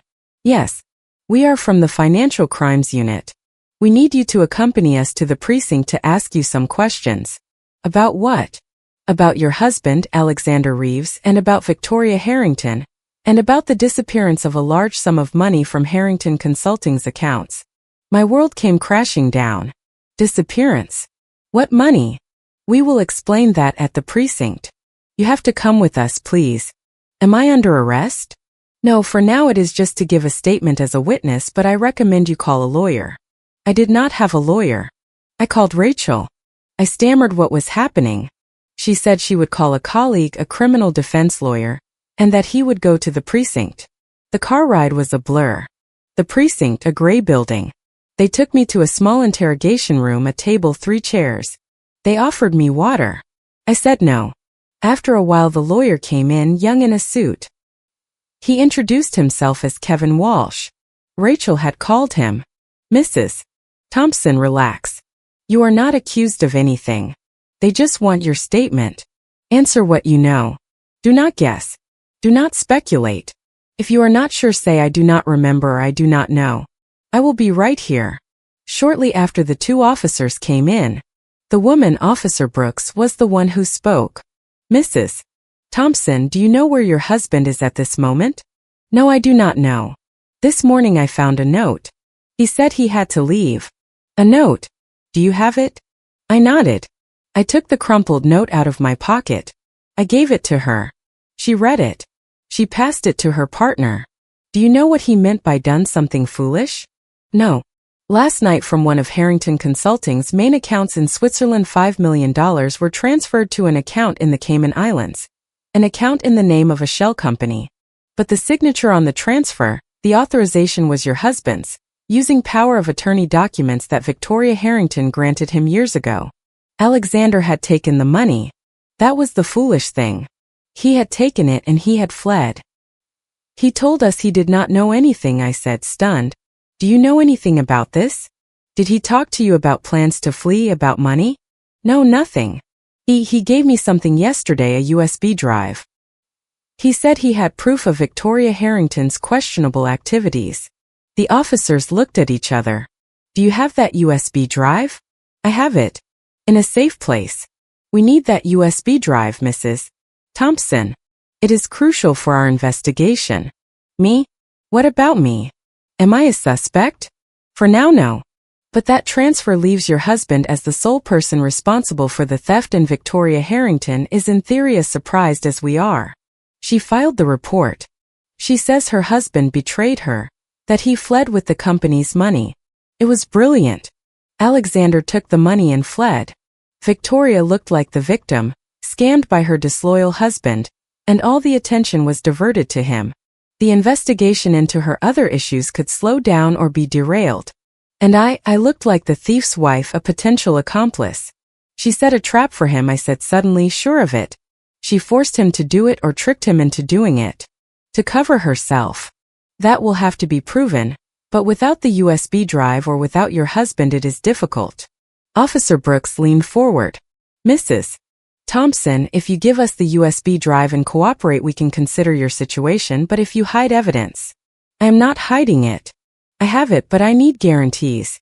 I need protection or something. I do not want to face charges for something I have not done. The lawyer intervened. My client will testify as a cooperating witness. She will provide the evidence. In exchange, we request a non-prosecution agreement. The officers left the room to consult. They came back after 10 minutes. Agreed. Bring the USB drive. We will examine it. If it is what you say and your statement is truthful, an agreement will be formalized, but it must be now. I called Harlan Reed. I explained the situation quickly. He said he would bring the USB drive and the copy to the precinct personally. Half an hour later he arrived. He handed over the device. I signed papers. Declaration of voluntary surrender of evidence. Then for hours I testified. I told everything from the beginning. The officers recorded. My lawyer nodded.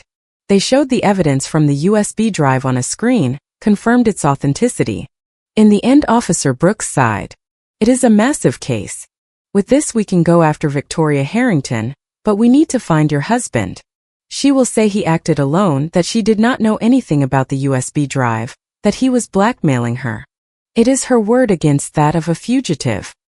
He is not a thief, I said with more strength than I thought I had. He is a scared man trapped by her. She forced him to do it to divert attention. Maybe, but until we find him we will not know. They let me go with a warning not to leave New York. I was not charged, but I was a key witness, very key, and therefore in danger. Rachel was waiting for me outside. She hugged me. Harlan Reed also came out. This is going to get ugly, the detective said.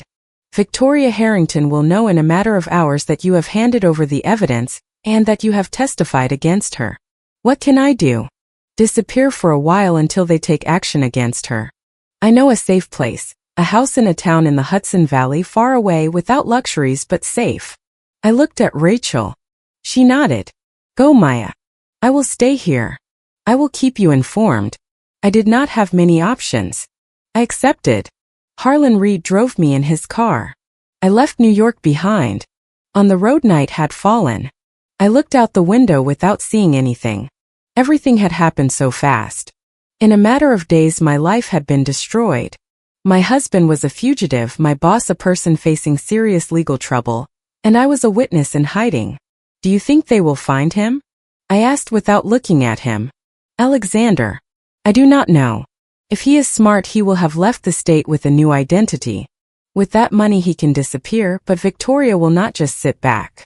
She will also want to find him so he does not talk. And if he talks, if he goes to the police and says she forced him, could he?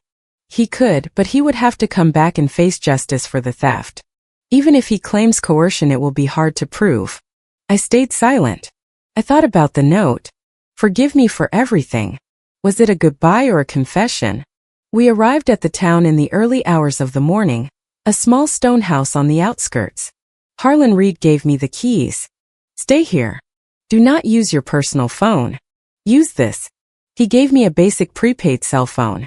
My number is programmed in. Only call in an emergency. I will let you know when there is news. Thank you. Rest. Tomorrow is another day. He left. I went into the cold, dark house. I turned on the light, a small living room, a kitchen, a bedroom, nothing else. I sat on the bed. The loneliness and fear enveloped me. I took out of my bag the only thing I had grabbed from my apartment, besides clothes, a small pendant. It was silver, a heart broken in two. Alexander had the other half. He gave it to me on our first anniversary. He said it meant we were two halves of the same whole. I squeezed it in my hand. The cold metal dug into my palm. We were no longer two halves of anything. We were two strangers broken, fleeing in opposite directions. And this pendant was just a piece of metal, a reminder of a love that was never real. I left it on the nightstand, and for the first time since this all started, I allowed myself to cry. Not for him. Not for me. For the truth that had destroyed everything, and for the uncertain and terrifying future that lay ahead of me. The first few days in the house in the Hudson Valley were a lethargy. I woke up to the sound of birds. I spent hours looking out the window at the gray fields. The silence was absolute, terrifying. I had no news from Harlan Reed. The prepaid phone remained silent. Only Rachel sent me encrypted messages to a secure email account that Harlan Reed had set up. Everything okay here? A lot of movement at your office. The police searched the place. Betch is nowhere to be seen. Take care. Victoria Harrington. I imagined her in her luxurious Manhattan penthouse, planning her next move. I had handed over the USB drive. I had testified, but she was free. That I knew. Harlan Reed confirmed it on the fourth day when he showed up unexpectedly with groceries. Good news and bad, he said, dropping bags of food on the kitchen table. The good. With the USB drive in your statement, the judge has authorized a full investigation into Harrington Consulting. Several accounts have been frozen. Raids are underway. And the bad? Victoria Harrington was arrested yesterday, interrogated, but her lawyer, one of the best, got her out in 12 hours. Lack of direct evidence linking her to the other issues and financial dealings. The documents on the USB show her signature, yes, but she claims it was her husband, Alexander, who managed everything, that he deceived her too. And now, with the disappearance of the money, she presents herself as the victim scammed by a criminal husband. And the police believe her. They have no choice. Alexander is not here to contradict her, and the money disappeared under his signature. It is her word against the fugitives. Harlan Reed sighed. She is free but watched, and she is furious. She knows it was you who handed over the USB. A shiver ran down my spine. Is she looking for me? Yes, she has people asking at your office. Your friends. Rachel says she has noticed strange cars near her house. I told her to be careful. Goodness, she cannot involve Rachel. She is already involved for helping you. Victoria Harrington does not forgive. To her, everyone on your side is an enemy.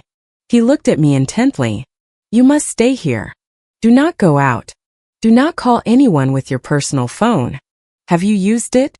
No, just this one. I pointed to the prepaid phone. Good. He walked over to the window, pulled the curtain back slightly. Is there anything else? I have been looking into the transfer to the Cayman Islands. The money is no longer there. It was moved again to an account in Liechtenstein and from there to several more. It is as if someone with knowledge is dispersing it, making it impossible to trace. Alexander, maybe. Or maybe someone else. Victoria has contacts in tax havens. Could be a double game. He turned to me. Maya, did Alexander tell you anything else, any plan, any place he could go? In the note he just said he had done something foolish, that he had to leave, nothing else. Harlan Reed nodded thoughtfully. If he has that money and he is smart, he will be on another continent with a new identity. But if he does not have it, then he is in bigger trouble than we think. What do you mean? I mean, $5 million is a good reason for someone to disappear forever. His look was grave. Victoria Harrington is not a woman who accepts losing so much money, nor that her husband, even in name only, betrays her like this. If she does not have the money, she will want it back. And him quiet.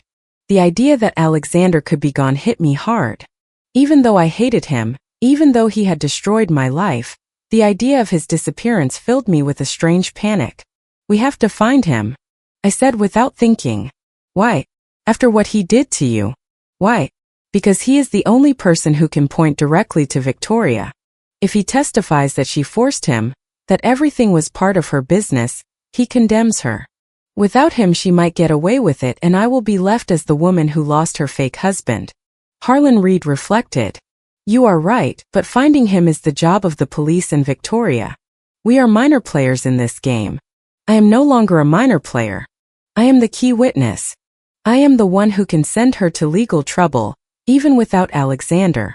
That is why she wants to find me, to silence me. Exactly. That is why you are here. After he left, the house felt more oppressive. Every creak of the floor made me jump. Every car headlight on the distant road put me on alert. I started seeing shadows where there were none, imagining faces in the dark. On the 5th day, the prepaid phone vibrated, an unknown number. I looked at it, my heart pounding. It could be Harlan Reed from another phone or Rachel or someone else. I answered. I did not say anything. Maya.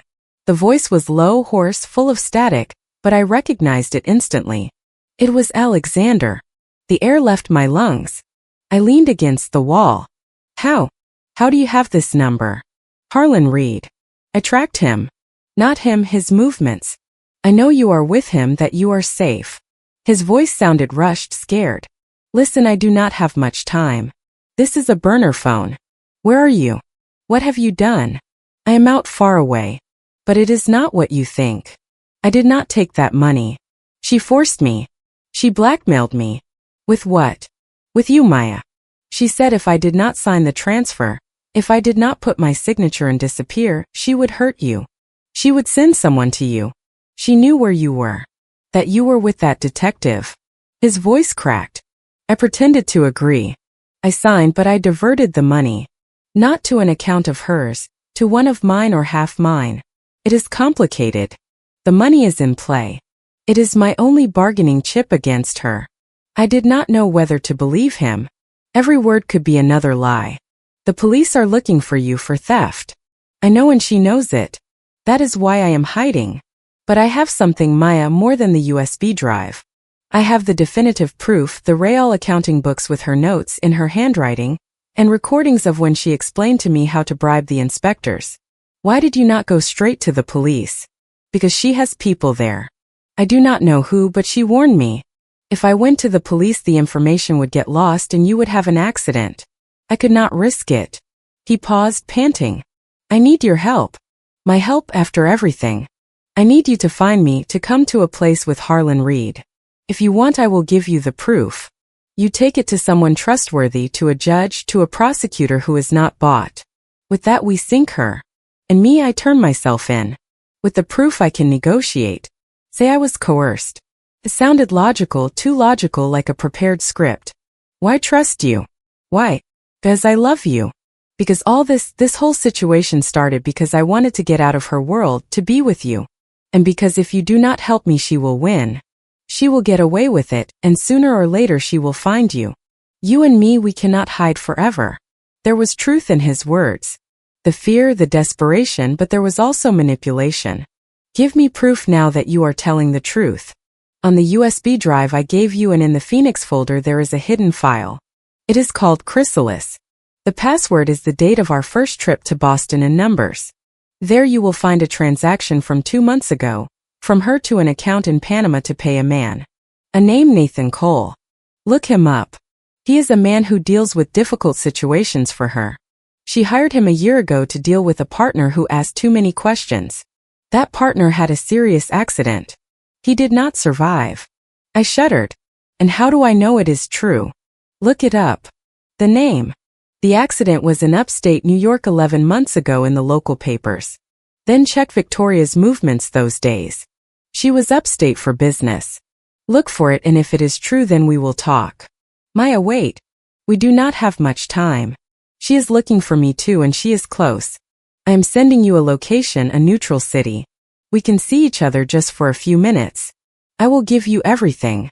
Then I keep running or I turn myself in, but you will have what it takes to finish her off. What location? Paris. In 2 days there is a cafe. Le Procope in the Rive Gauche. It is public, full of people. Friday at noon I will go.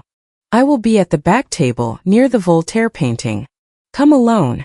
Or with Harlan Reed, but do not let him get close.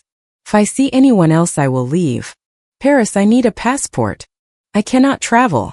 Harlan Reed can get you one. Fake but good. Or you can fly. But hurry. Before she finds me. The call dropped. I looked at the phone. Unknown number, probably impossible to trace. I sat trembling. Was it a trap or a real opportunity? Alexander was always convincing. He could make you believe anything. I turned on the secure laptop Harlan Reed had left me. I connected to the internet through an anonymous network. I searched for Nathan Cole, an upstate New York accident. I found a brief news story. A 54-year-old local businessman died in a head-on collision on a country road. The other driver, a man named Nathan Cole, suffered minor injuries. He claimed he fell asleep at the wheel. The case was closed as an accident. The date matched 11 months ago. Then, with much more effort, I searched social media event announcements. I found a charity gala upstate 2 days before the accident. In the photos among the attendees, I recognized Victoria from behind talking to a tall, blonde man. It was not proof, but it was a coincidence. Was it enough? No, but it was a thread. And Alexander knew it. I called Harlan Reed with the prepaid phone. I told him everything. It is madness, he said after a long silence. Paris is exactly what she would expect. Do you think it is a trap from him or from her? Could be from both. He lures you there. She is waiting for you. Or he takes you there to hand you over to her in exchange for her forgiveness. Or it could be genuine. He could have the proof. He snorted. The chrysalis file. I will check it. If it is true and there is a link to that Cole, then maybe Alexander is telling the truth, but even so it is a huge risk. I have no choice, do I? If I do not go, I will never get out of this. Always hiding, always afraid, and she free, maybe with the money winning. There is another option. I give the information to my contact in the police. Let them go to Paris. If there is someone bought off, they will know. And Alexander will not show himself. He said only if I go. Harlan Reed cursed under his breath. All right. I am going to get you a fake passport, but a high-quality one, and I will accompany you. But from a distance. You will have a tracker and a panic button. If anything goes wrong, press it. I will be close. Thank you. Do not thank me yet. This could go very wrong. The next day, Harlan Reed arrived with the passport. In the photo, I looked older, dyed black hair, glasses. The name was Hannah Rivera. He also gave me a short blonde wig and simple, inconspicuous clothes. Meanwhile, I have investigated the Cole thing, he said while I examined the passport. There is a link, a payment. From a Luxembourg company linked to Victoria to an account in Cole's name. A week after the accident. It is not conclusive, but it smells bad. And there is more. I have dug into Victoria's past. Her first husband, before Alexander, died in a boating accident. It was also closed. Are you saying she is involved in something serious? I am saying she is a person who eliminates obstacles. And now you are an obstacle. And Alexander too. That night I dreamed of the elevator. The doors opened, but inside there was only darkness and Victoria's laughter echoing. On Thursday afternoon, Rachel sent me an urgent encrypted email. Someone has been at my building, asking about a friend who might be in trouble. A guy with an accent. I told him I did not know anything, but they followed me to work today. I am scared, Maya. I replied telling her to be careful, to go to some relative's house for a few days, that I would resolve this soon. I felt a huge weight of guilt. I had dragged her into this. Harlan Reed and I left for Paris by plane. At night we crossed with my fake passport. The guard did not even look at my photo. During the trip we spoke little. What do you know about Le Procope? I asked to break the silence. It is historic, very touristy. A good place for a public meeting. Hard to have a serious situation in broad daylight. That is good. But it is also easy to get lost in the crowd or have an incident. You have to be alert. It was not very reassuring. We arrived in Paris at dawn. We stayed in a cheap hotel near Montparnasse, separate rooms. Harlan Reed gave me the tracker, a small device like a flash drive, and a panic button to wear like a pendant. If you press the button, my phone will vibrate and give me your exact location. I will come immediately, but if that happens, it means things have gone wrong. So trust your instinct. If something does not feel right, leave. Do not look back. And if it is him, if it is the real Alexander, Then take what he gives you and leave. Do not stay to talk. Do not go to another place with him. Take it and go. I will follow you. At noon I put on the blonde wig, the glasses, a simple coat. I left the hotel, took the subway to Odeon. I walked through the crowded streets. The cold Paris air hit my face. I arrived at Le Procope, a cafe with a classic facade. I went in. It was full. Tourists, couples, the murmur of conversations in several languages. It smelled of coffee and croissants. I looked toward the back table near the Voltaire painting. My heart stopped. There was Alexander. He was wearing a cap and sunglasses, but it was him, thinner, pale. He had his hands on the table, an untouched cup of coffee in front of him. His eyes behind the glasses scanned the room. He saw me, a slight movement of his head. I walked toward him. I sat down. We did not kiss. We did not touch.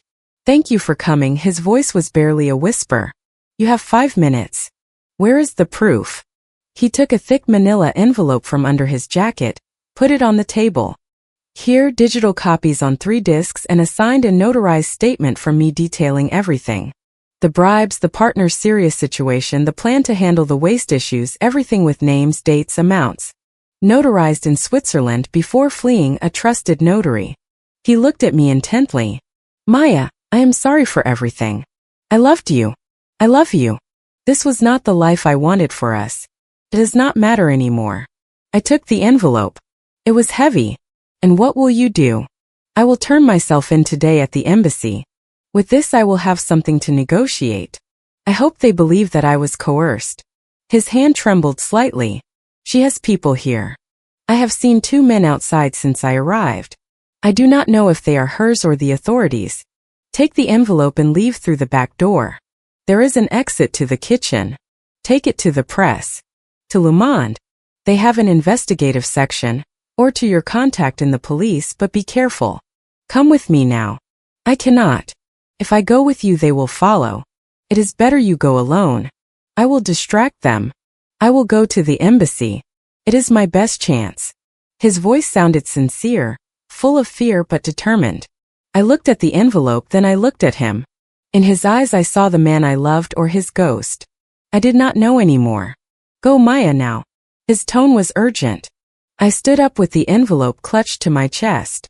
I headed toward the hallway leading to the restrooms, where he had said the kitchen exit was. Looking back I saw him get up too, pay the waiter and walk toward the main door. I entered the hallway, pushed the door marked private. I entered a hot, noisy kitchen. The cooks looked at me surprised. Exit, I said in French. One of them pointed with his head to a back door. Pushed it.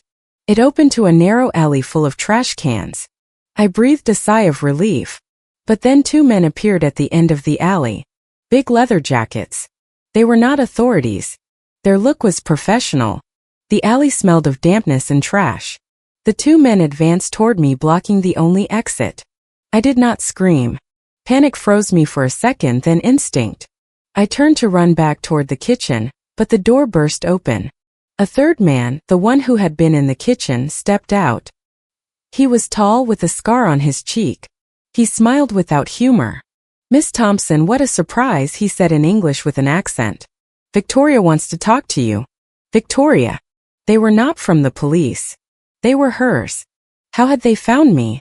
Had Alexander followed me, or had they been following me from New York? I clutched the envelope to my chest. Inside was the proof. My only way out, and the panic button hanging under my clothes. With a movement I pressed it once, twice. I hoped Harlan Reed was close enough. Go to heck, I said with more courage than I felt. I backed up until my back hit the cold brick wall. The man with the scar stepped closer. Do not make this difficult. It is just a conversation. Where is Alexander? I asked, deflecting attention. My eyes desperately searched for a way out, a way to escape. There were only trash cans. Your husband is a problem that has already been dealt with, said another of the men, the bulliest one. His words froze my blood. Dealt with? No, I whispered. At that moment an engine roared at the entrance of the alley. A white van appeared, braking sharply. The sliding door opened. The man with the scar grabbed my arm forcefully. Do not scream, he whispered close to my ear. His breath smelled of cheap tobacco, but I was not going to go easily. I struggled. I fought back. He grunted but did not let go. The envelope fell to the ground. The burly man bent down to pick it up. No, cried out. And with my free foot I struck out. He cried out in pain. The third man lunged at me. But then from the other end of the alley, a figure appeared running. It was Harlan Reed. He had something in his hand, a spray. He pulled the trigger directly into the eyes of the man holding me. The man screamed, letting me go. The spray temporarily blinded him. Harlan Reed grabbed my arm. Run. We ran toward where the van had appeared. The driver, a fourth man, was stepping out. Harlan Reed did not stop.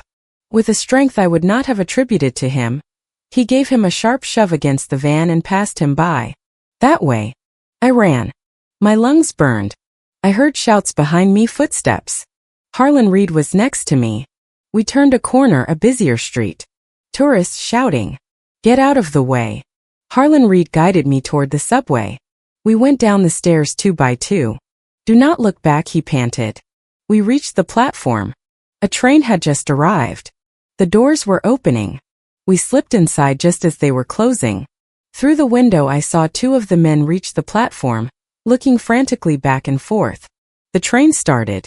I collapsed into a seat, trembling. The envelope, I no longer had it. They had recovered it or I had lost it in the struggle. It had all been in vain. Are you okay? Harlan Reed asked, panting. He had a cut on his eyebrow. So. I could not speak. Tears of adrenaline and frustration clouded my vision.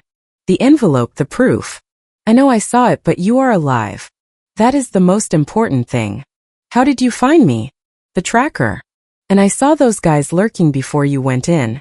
I tried to get closer, but there were too many people. When you pressed the button, I was already moving. He ran a hand over his face. It was a trap, Maya. Alexander took you there to hand you over, but he said he was going to turn himself in, that he gave me the proof and I had it. Did you see what was inside the envelope? No, I did not have time. It could be blank pages, a decoy, so you would stay still long enough for them to arrive. His voice was full of bitterness. I am sorry. I should have foreseen it. It was not you. I wanted to believe him one last time. The pain in my chest was not just from the run. It was the final certainty of his betrayal. He had handed me over to his legal wife to save himself or to win her forgiveness. The train stopped at another station.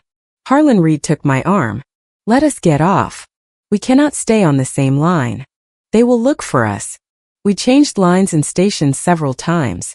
Finally, we surfaced in a neighborhood I did not know. We went into a small cafe and sat at a table in the back. Harlan Reed ordered 2 coffees. My hands would not stop shaking. What do we do now? I asked when I could speak. We do not have the proof.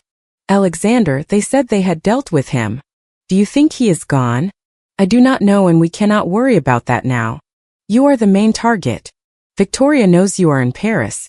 She knows we have contact. Her network is bigger than I thought. We cannot go back to the hotel. Then where do we go back to? New York is the safest, but the airports might be watched or she might have people at the stations. He took a sip of coffee. We need a new plan and we need to regain the initiative. How? We have nothing. We have something. We know she is desperate, enough to send her people to Paris for you. That means something is pressuring her. Maybe the investigation in New York is advancing faster than she thinks. Or maybe Alexander did give her a real scare. What do you mean? That maybe Alexander did have something and that is why she wanted the envelope back. And you to silence you forever. His eyes lit up with an idea. The chrysalis file. You told me Alexander told you about it. He said it was on the USB drive hidden, but when we examined it we did not find it. Why? Why was it not there? Or why did we need the password? Exactly. The password was the date of your first trip to Boston. Do you know it? I nodded. It was in October 3 years ago. October 12. October 12, 23. Good. When we get to a safe place we will check it. If there is something there, something we did not see, we might still have a card. He paid for the coffee. We left. He took out his phone, a different one, made a call, spoke quietly in French. Then he hung up. Let us go. An acquaintance has a safe apartment in the 20th arrondissement. We can rest and plan there. The apartment was small, modest, but clean. There were no luxuries. Harlan Reed connected his laptop to a secure network. He plugged in the USB drive. I remembered the Path Phoenix folder. He searched for hidden files, displayed them. Sure enough, there was one called Chrysalis. He selected it. It asked for a password. He typed 121023. Incorrect. He tried October 12, 23. Incorrect. He tried 23112. Incorrect. Are you sure about the date? He asked, frustrated. It is the one, he said. Our first trip. Suddenly I remembered. It was not in October. It was in November. He told me that. But then we changed the dates because of work. We went in December. December 7. December 7, 23. I told him. He tried 071223. The screen blinked. The file unlocked. It was a short video file, low quality, like it was filmed with a hidden cell phone. In it you could see Victoria sitting in what looked like her office. She was talking to someone off camera. Her voice was clear, cold. It is not negotiable. The upstate landfill is at its limit. The new inspectors are a problem. Fix the coal thing. Have him take care of it and make it look like an accident like last time. I do not want any more problems. Then she turned toward the camera, not knowing she was being recorded. And tell Alexander to sign those papers for the Cayman transfer. If he objects, remind him what happened to his little dog when he was a boy. Accidents hurt more when they happen to the ones you love. The video ended there. Harlan Reed and I looked at each other in horror. It was direct proof of a serious plan and a veiled but clear threat against Alexander and against me by extension. This is much better than papers, Harlan Reed murmured. This is her voice ordering something criminal, mentioning coal, and making a threat. But is it admissible? It was recorded without her knowledge. In New York, your own recordings can be admissible if you prove their relevance to a serious crime, and this is very serious. He saved the file in several copies, in the secure cloud and on an external drive. This changes everything, Maya. With this, she will not be able to slip away. And what do we do with this? We send it to the police first, to someone absolutely trustworthy. I have a contact, an honest anti-corruption prosecutor in New York who is not in Victoria's circle. I will send it to him with instructions to act fast.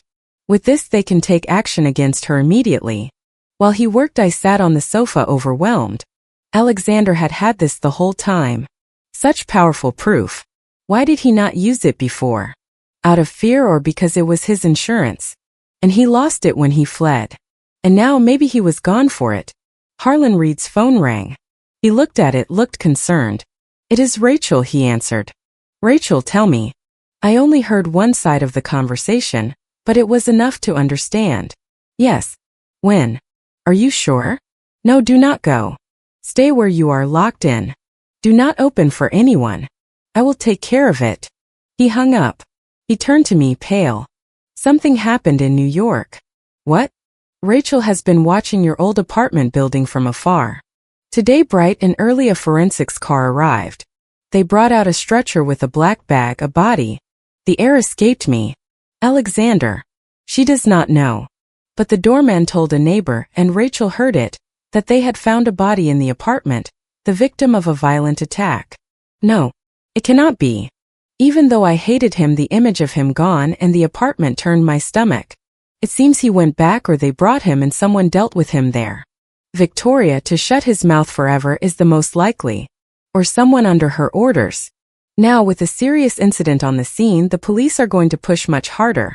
And if they connect Victoria to this with the video we have. He did not finish the sentence. He did not need to. We have to move now, I said, getting up. If she dealt with Alexander and she knows something could have happened to me, she will not stop. She will come for this video. For me.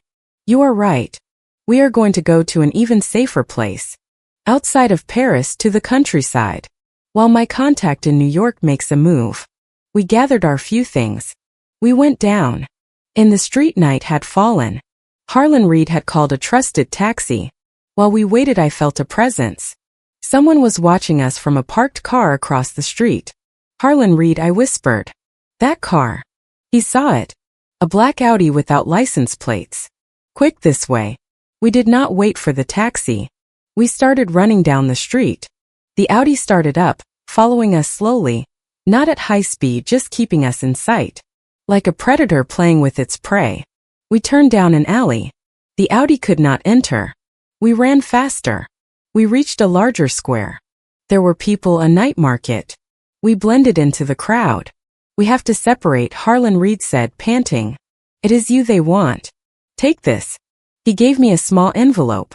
Cash and a key. It is for a safe deposit box at the Gare de Lyon. Number 447. The combination is your date of birth. Backwards. There is another passport and more money there. If you lose me, go there and then get out of Paris to Belgium to Luxembourg.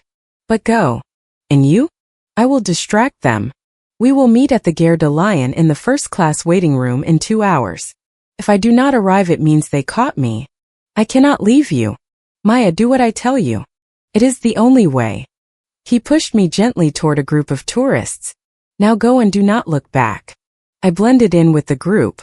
I walked with them with my head down. Leaving the square, I risked looking back. I saw Harlan Reed walking in the opposite direction toward where the Audi had appeared. 2 men were getting out of the car and starting to follow him. My heart skipped a beat, but I kept walking. I took the subway several lines. I finally arrived at the Gare de Lyon. It was huge, full of people arriving and departing. I found the security lockers. 447. With trembling fingers, I dialed the combination. The day, month, and year of my birth. Backwards. The door opened. Inside was a manila envelope. I opened it. Another fake passport. This time with my real photo but with another name. A wad of euros. And a handwritten note from Harlan Reed. If you are reading this, things got complicated. Take the Thalys train to Brussels. Stay at the Metropole Hotel. Book under the name Sophie Mercier. I will contact you there. Trust no one. Good luck. I put everything in my bag. I had 2 hours. I went to the first-class waiting room. I sat in a corner where I could see the entrance. Time passed slowly, minute by minute. I checked the clock. People arrived and left. There was no sign of Harlan Reed. At the hour-and-a-half mark, my prepaid phone vibrated. A text message from an unknown number. Do not come to the meeting. They are your followers. Flee now. It was Harlan Reed or someone pretending to be him. I had to trust it. I looked around. At the entrance to the room, a man in a suit was talking on the phone. His gaze swept the room. It rested on me for a fraction of a second. Then he walked past too fast. I got up unhurriedly. I walked toward the restrooms, went into a stall, took off the blonde wig, washed my face, put on a different jacket I had in my backpack. I came out with a different appearance, went to the ticket counters, bought a ticket for the next Thalys to Brussels, leaving in 40 minutes. I paid in cash. Then I sat in a different cafeteria, away from the waiting room, watching the exits. 20 minutes before the train departed, I saw the man in the suit again. This time he was with someone else. They were talking to a station employee, showing him something, probably a photo. The employee pointed toward the ticket counters. It was now or never. I got up and walked straight toward passport control for the Thalys. I showed my new fake passport. The agent looked at it, looked at me, and stamped my ticket. I went through, boarded the train, found my seat in a 6-person compartment, almost empty. I sat by the window. The train started smoothly. Paris began to flash by faster and faster until it became a blur. I had left Harlan Reed behind. He might be hurt or worse. I did not know. I only knew that I was alone again, but with proof that could destroy Victoria, and with the certainty that Alexander was gone, taken care of, probably by the woman who shared his name. I looked at the green landscape rushing by. The chess game had changed. I had lost a bishop, maybe a rook, but I still had the queen on the board. And the queen, when she moves with determination, can be the most dangerous piece of all. I took out the prepaid cell phone, sent a text message to the only number I had saved, Rachel's. Safe on the move. Do not reply to this number. I will contact you soon. Take good care of yourself. Then I turned off the phone, removed the SIM card, snapped it in two, threw it in the train's small trash can, took a new, unused one from my bag and inserted it. A new number, a new anonymity. I looked out the window. The sun was starting to set, painting the fields orange and purple. Belgium, and then who knew? But one thing was certain. I was not going to hide forever. I was going to use the video. I was going to finish Victoria Harrington for Alexander, for me, for all the lives she had destroyed. The train moved forward, carrying me toward the unknown. But for the first time since the elevator, I did not feel like a victim. I felt like a threat. And for people like Victoria, a determined threat is the most dangerous thing there is. Brussels was gray. A fine drizzle fell over Place de Brucaire when I left the Hotel Metropole, registered as Sophie Mercier. I had been waiting 3 days with no news from Harlan Reed. Every time the hotel phone rang I jumped, but it was only tour offers or background noise. The video, the proof, was safe. I had uploaded it to a cloud server with an encrypted link. The password, the date of my father's death. The one thing I never shared with Alexander was my insurance. If anything happened to me, it would automatically be sent to 5 European newspaper newsrooms. On the night of the 3rd day, as I tried to eat some dinner in the room, the phone rang. It was not the hotel line. It was the new prepaid cell phone, the one only Harlan Reed and Rachel had. A Belgian number, unrecognized. I answered without speaking. Maya. The voice was a thread, weak, full of pain, but I recognized it. It was Alexander. I thought I would faint. I gripped the edge of the table. How are you alive? I whispered. They reported you gone in New York. A decoy. He coughed. Some poor guy who looked like me. Dressed in my clothes. Victoria is meticulous. She wanted everyone to believe I was gone so you would let your guard down. Where are you? In Brussels, not far, injured but alive. Her people caught me after Paris. They dealt with me. They thought they had finished it. They left me in a warehouse, but I was not gone. A security guard found me. I have been hiding, recovering, until I could trace the money for the train ticket Harlan Reed bought you. It is my specialty, remember, following money? I did not know whether to believe him. Every word could be another more elaborate lie. Harlan Reed, where is he? Free. They are looking for him too. He hides well. He was the one who gave me this number, not directly, through a secure channel. He said that if I contacted you I should not do it in person, that you were a wounded person and would end me. A pause, a groan. He is right. I guess. What do you want, Alexander? Help, and to offer you something in return. I have nothing to offer you and I do not want anything from you. Listen to me just a minute. Victoria will not stop. Now that she thinks I am gone, her next step is to consolidate everything. She has a plan, not just to clear her name with the investigation. She wants to keep everything, with my share, with my family's company. Your family has a company, I said dryly. It was something he had always downplayed. A small shipping company, you said. It was small. Not now. My grandfather founded it. My father made it grow, and I used it as a cover for some of Victoria's operations, to move special containers. She knows everything. She has documents. If something happened to me or if I tried to leave her, she would keep control, with the votes, with everything. She has already started moving her pieces on the board. And what does that have to do with me? Because you have the video. The chrysalis one is the only thing that can stop her. If you make it public now, it will be a scandal, but her lawyers will fight it. They will say it is fake, that it is a montage by her late husband and his deceived partner. But if we wait, if we use it at the exact right moment when she is about to close her masterstroke, we will destroy her. What masterstroke? The Harrington Foundation's annual gala is in New York in 10 days. It is her event of the year. It brings together politicians, judges, journalists, all the elite. There she is going to announce her great philanthropic work, the creation of an ethical investment fund to save family businesses in crisis. And the first company rescued will be my family's shipping company. A magnanimous gesture, they say, in memory of her late husband. She will get the headlines, public sympathy, and legal control of the company. With one stroke she will clean her image and keep the last asset I have left. It was diabolical and perfectly believable. And what is your plan? We need the original notarized document, the one I signed under coercion, giving her voting power over my shares in case of my incapacity or death. It is in her safe at the office and we need the purchase contract for the shipping company already prepared that she will sign after the gala. With those 2 documents plus the video we can prove the blackmail, the scam, and her true character. We will go to the gala and make our own announcement. We. There is no we, Alexander. I know, his voice said, suddenly tired. Maya, I know, but I need you to help me get into her office. I know the security, the codes.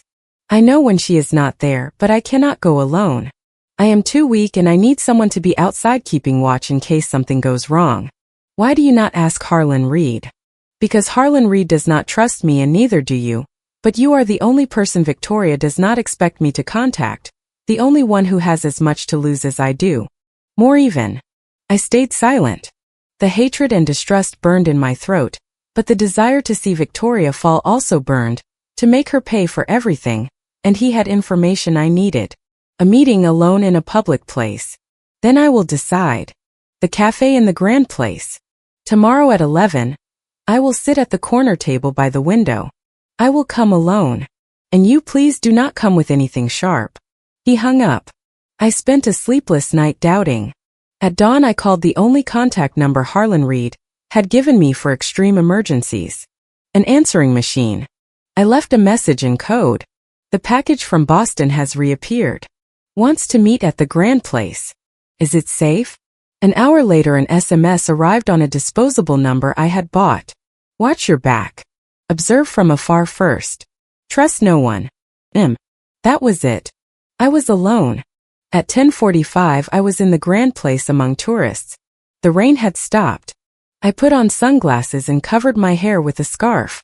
I saw the corner table. It was empty. I sat on a bench about 50 meters away with a clear view. At 11 sharp I saw him. Alexander appeared limping, leaning on a cane.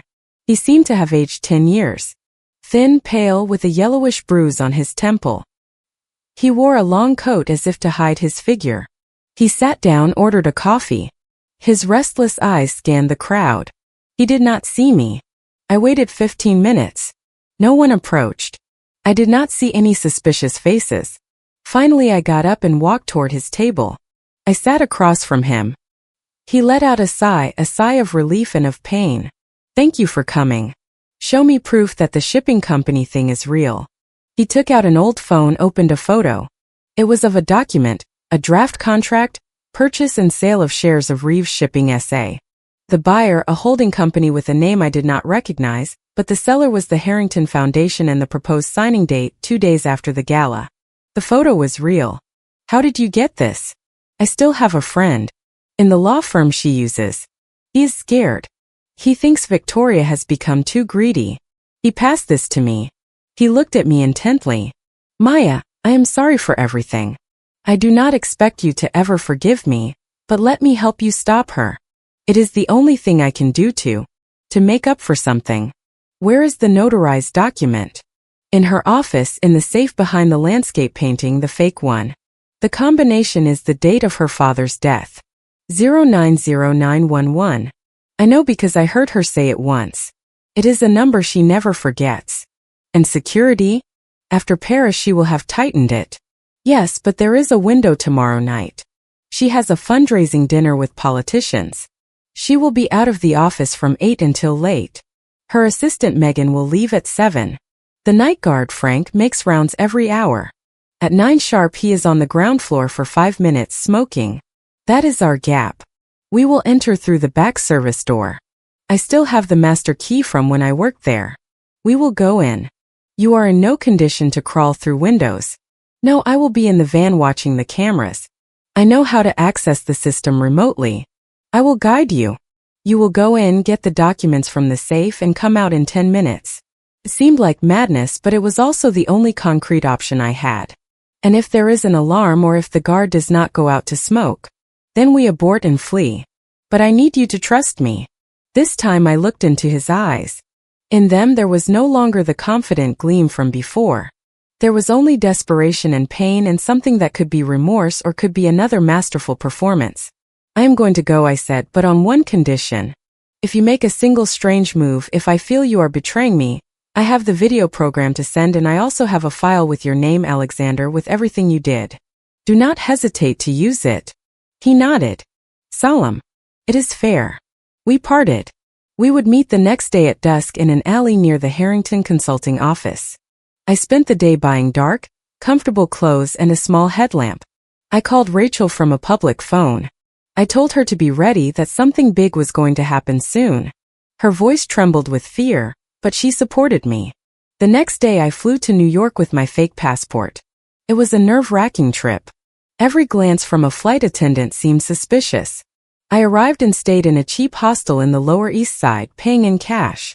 At 8:30 at night I was in the alley. It was cold. Alexander arrived in an old, discreet van. Inside he had an open laptop with several windows showing the building's security cameras. It looked empty. Megan left half an hour ago, he said breathlessly. He looked even paler. Frank is in his booth. At 9 sharp he goes down. You have 15 minutes from the time you go in until he goes back up to make rounds. The safe is in the office on the right wall. The painting moves. The combination 090911. Inside. Look for a navy blue folder with the notary seal, and any other document with the shipping company's name. He handed me a small intercom with an earpiece. So I can guide you. And just in case. I put it on. I got out of the van with the master key. I opened the service door. A dark service hallway. Straight ahead, his voice whispered in my ear. Then to the left toward the elevators. Do not use them. Use the emergency stairs to the 6th floor. I did. My heart beat like a drum. Every shadow looked like a guard. I climbed the stairs. I reached the 6th. The main hallway. Victoria's office is the last one on the right. The door is not locked. Megan leaves it open for the cleaners. I pushed the door. Victoria's massive office was dark, only illuminated by the lights of Manhattan through the window. I felt a chill upon entering. The place where it all started, where I saw his photo. The painting to the right of the desk, I found it. A famous landscape painting, the fake one. I took it down. Underneath the safe, square, metallic with a digital keypad. My fingers trembled. I dialed 090911. Click, a buzz. The door opened. Inside there were several folders, bills, jewelry, and a navy blue folder. I took it out, opened it. There was the notarized document. Signed by Alexander, giving absolute powers to Victoria in case of his death, signed 2 years ago. There was also a thicker contract, purchase and sale of Reeves Shipping S.A. It was the final one, already signed by the Foundation's lawyer. It was only missing Victoria's signature. The date, the Monday following the gala. I have it, I whispered into the intercom. Both of them. Good, now leave. Hurry. Frank has finished smoking. He is coming back up. I put the documents inside my jacket. I put the painting back. I left the office. I closed the door. I ran toward the stairs. I went down the steps 2 by 2. Easy, Alexander's voice said. He is taking the elevator. You are fine, keep going down. I reached the ground floor. The service hallway was a few meters away. I was almost there. But then a light turned on, a door opened. It was the door to the women's restroom, and Megan, Victoria's assistant, came out. She had her coat on as if she had forgotten something and had come back. We looked at each other. Her eyes opened wide. She recognized me instantly. What are you doing here? She yelled. And at the same time she took out her phone. No, Megan, wait, I started to say, but it was too late. She ran toward the guard's booth screaming, Frank, an intruder. Maya, get out of there now. Alexander's voice yelled in my ear. I did not think twice. I ran like anything down the service hallway toward the back door. I heard heavy footsteps behind me and Frank's voice shouting to stop. I burst into the alley. The van was already running with the side door open. I jumped in. Alexander stepped on the gas. The van shot forward, turning the corner just as Frank came out onto the street. I panted, leaning against the seat. The documents were safe in my jacket, but Megan had seen me. She had recognized me. We are in trouble, I said breathlessly. Megan saw me. Victoria will know in minutes. I know, Alexander said with white knuckles on the steering wheel. That is why we have to move faster than planned. The gala is in 3 days.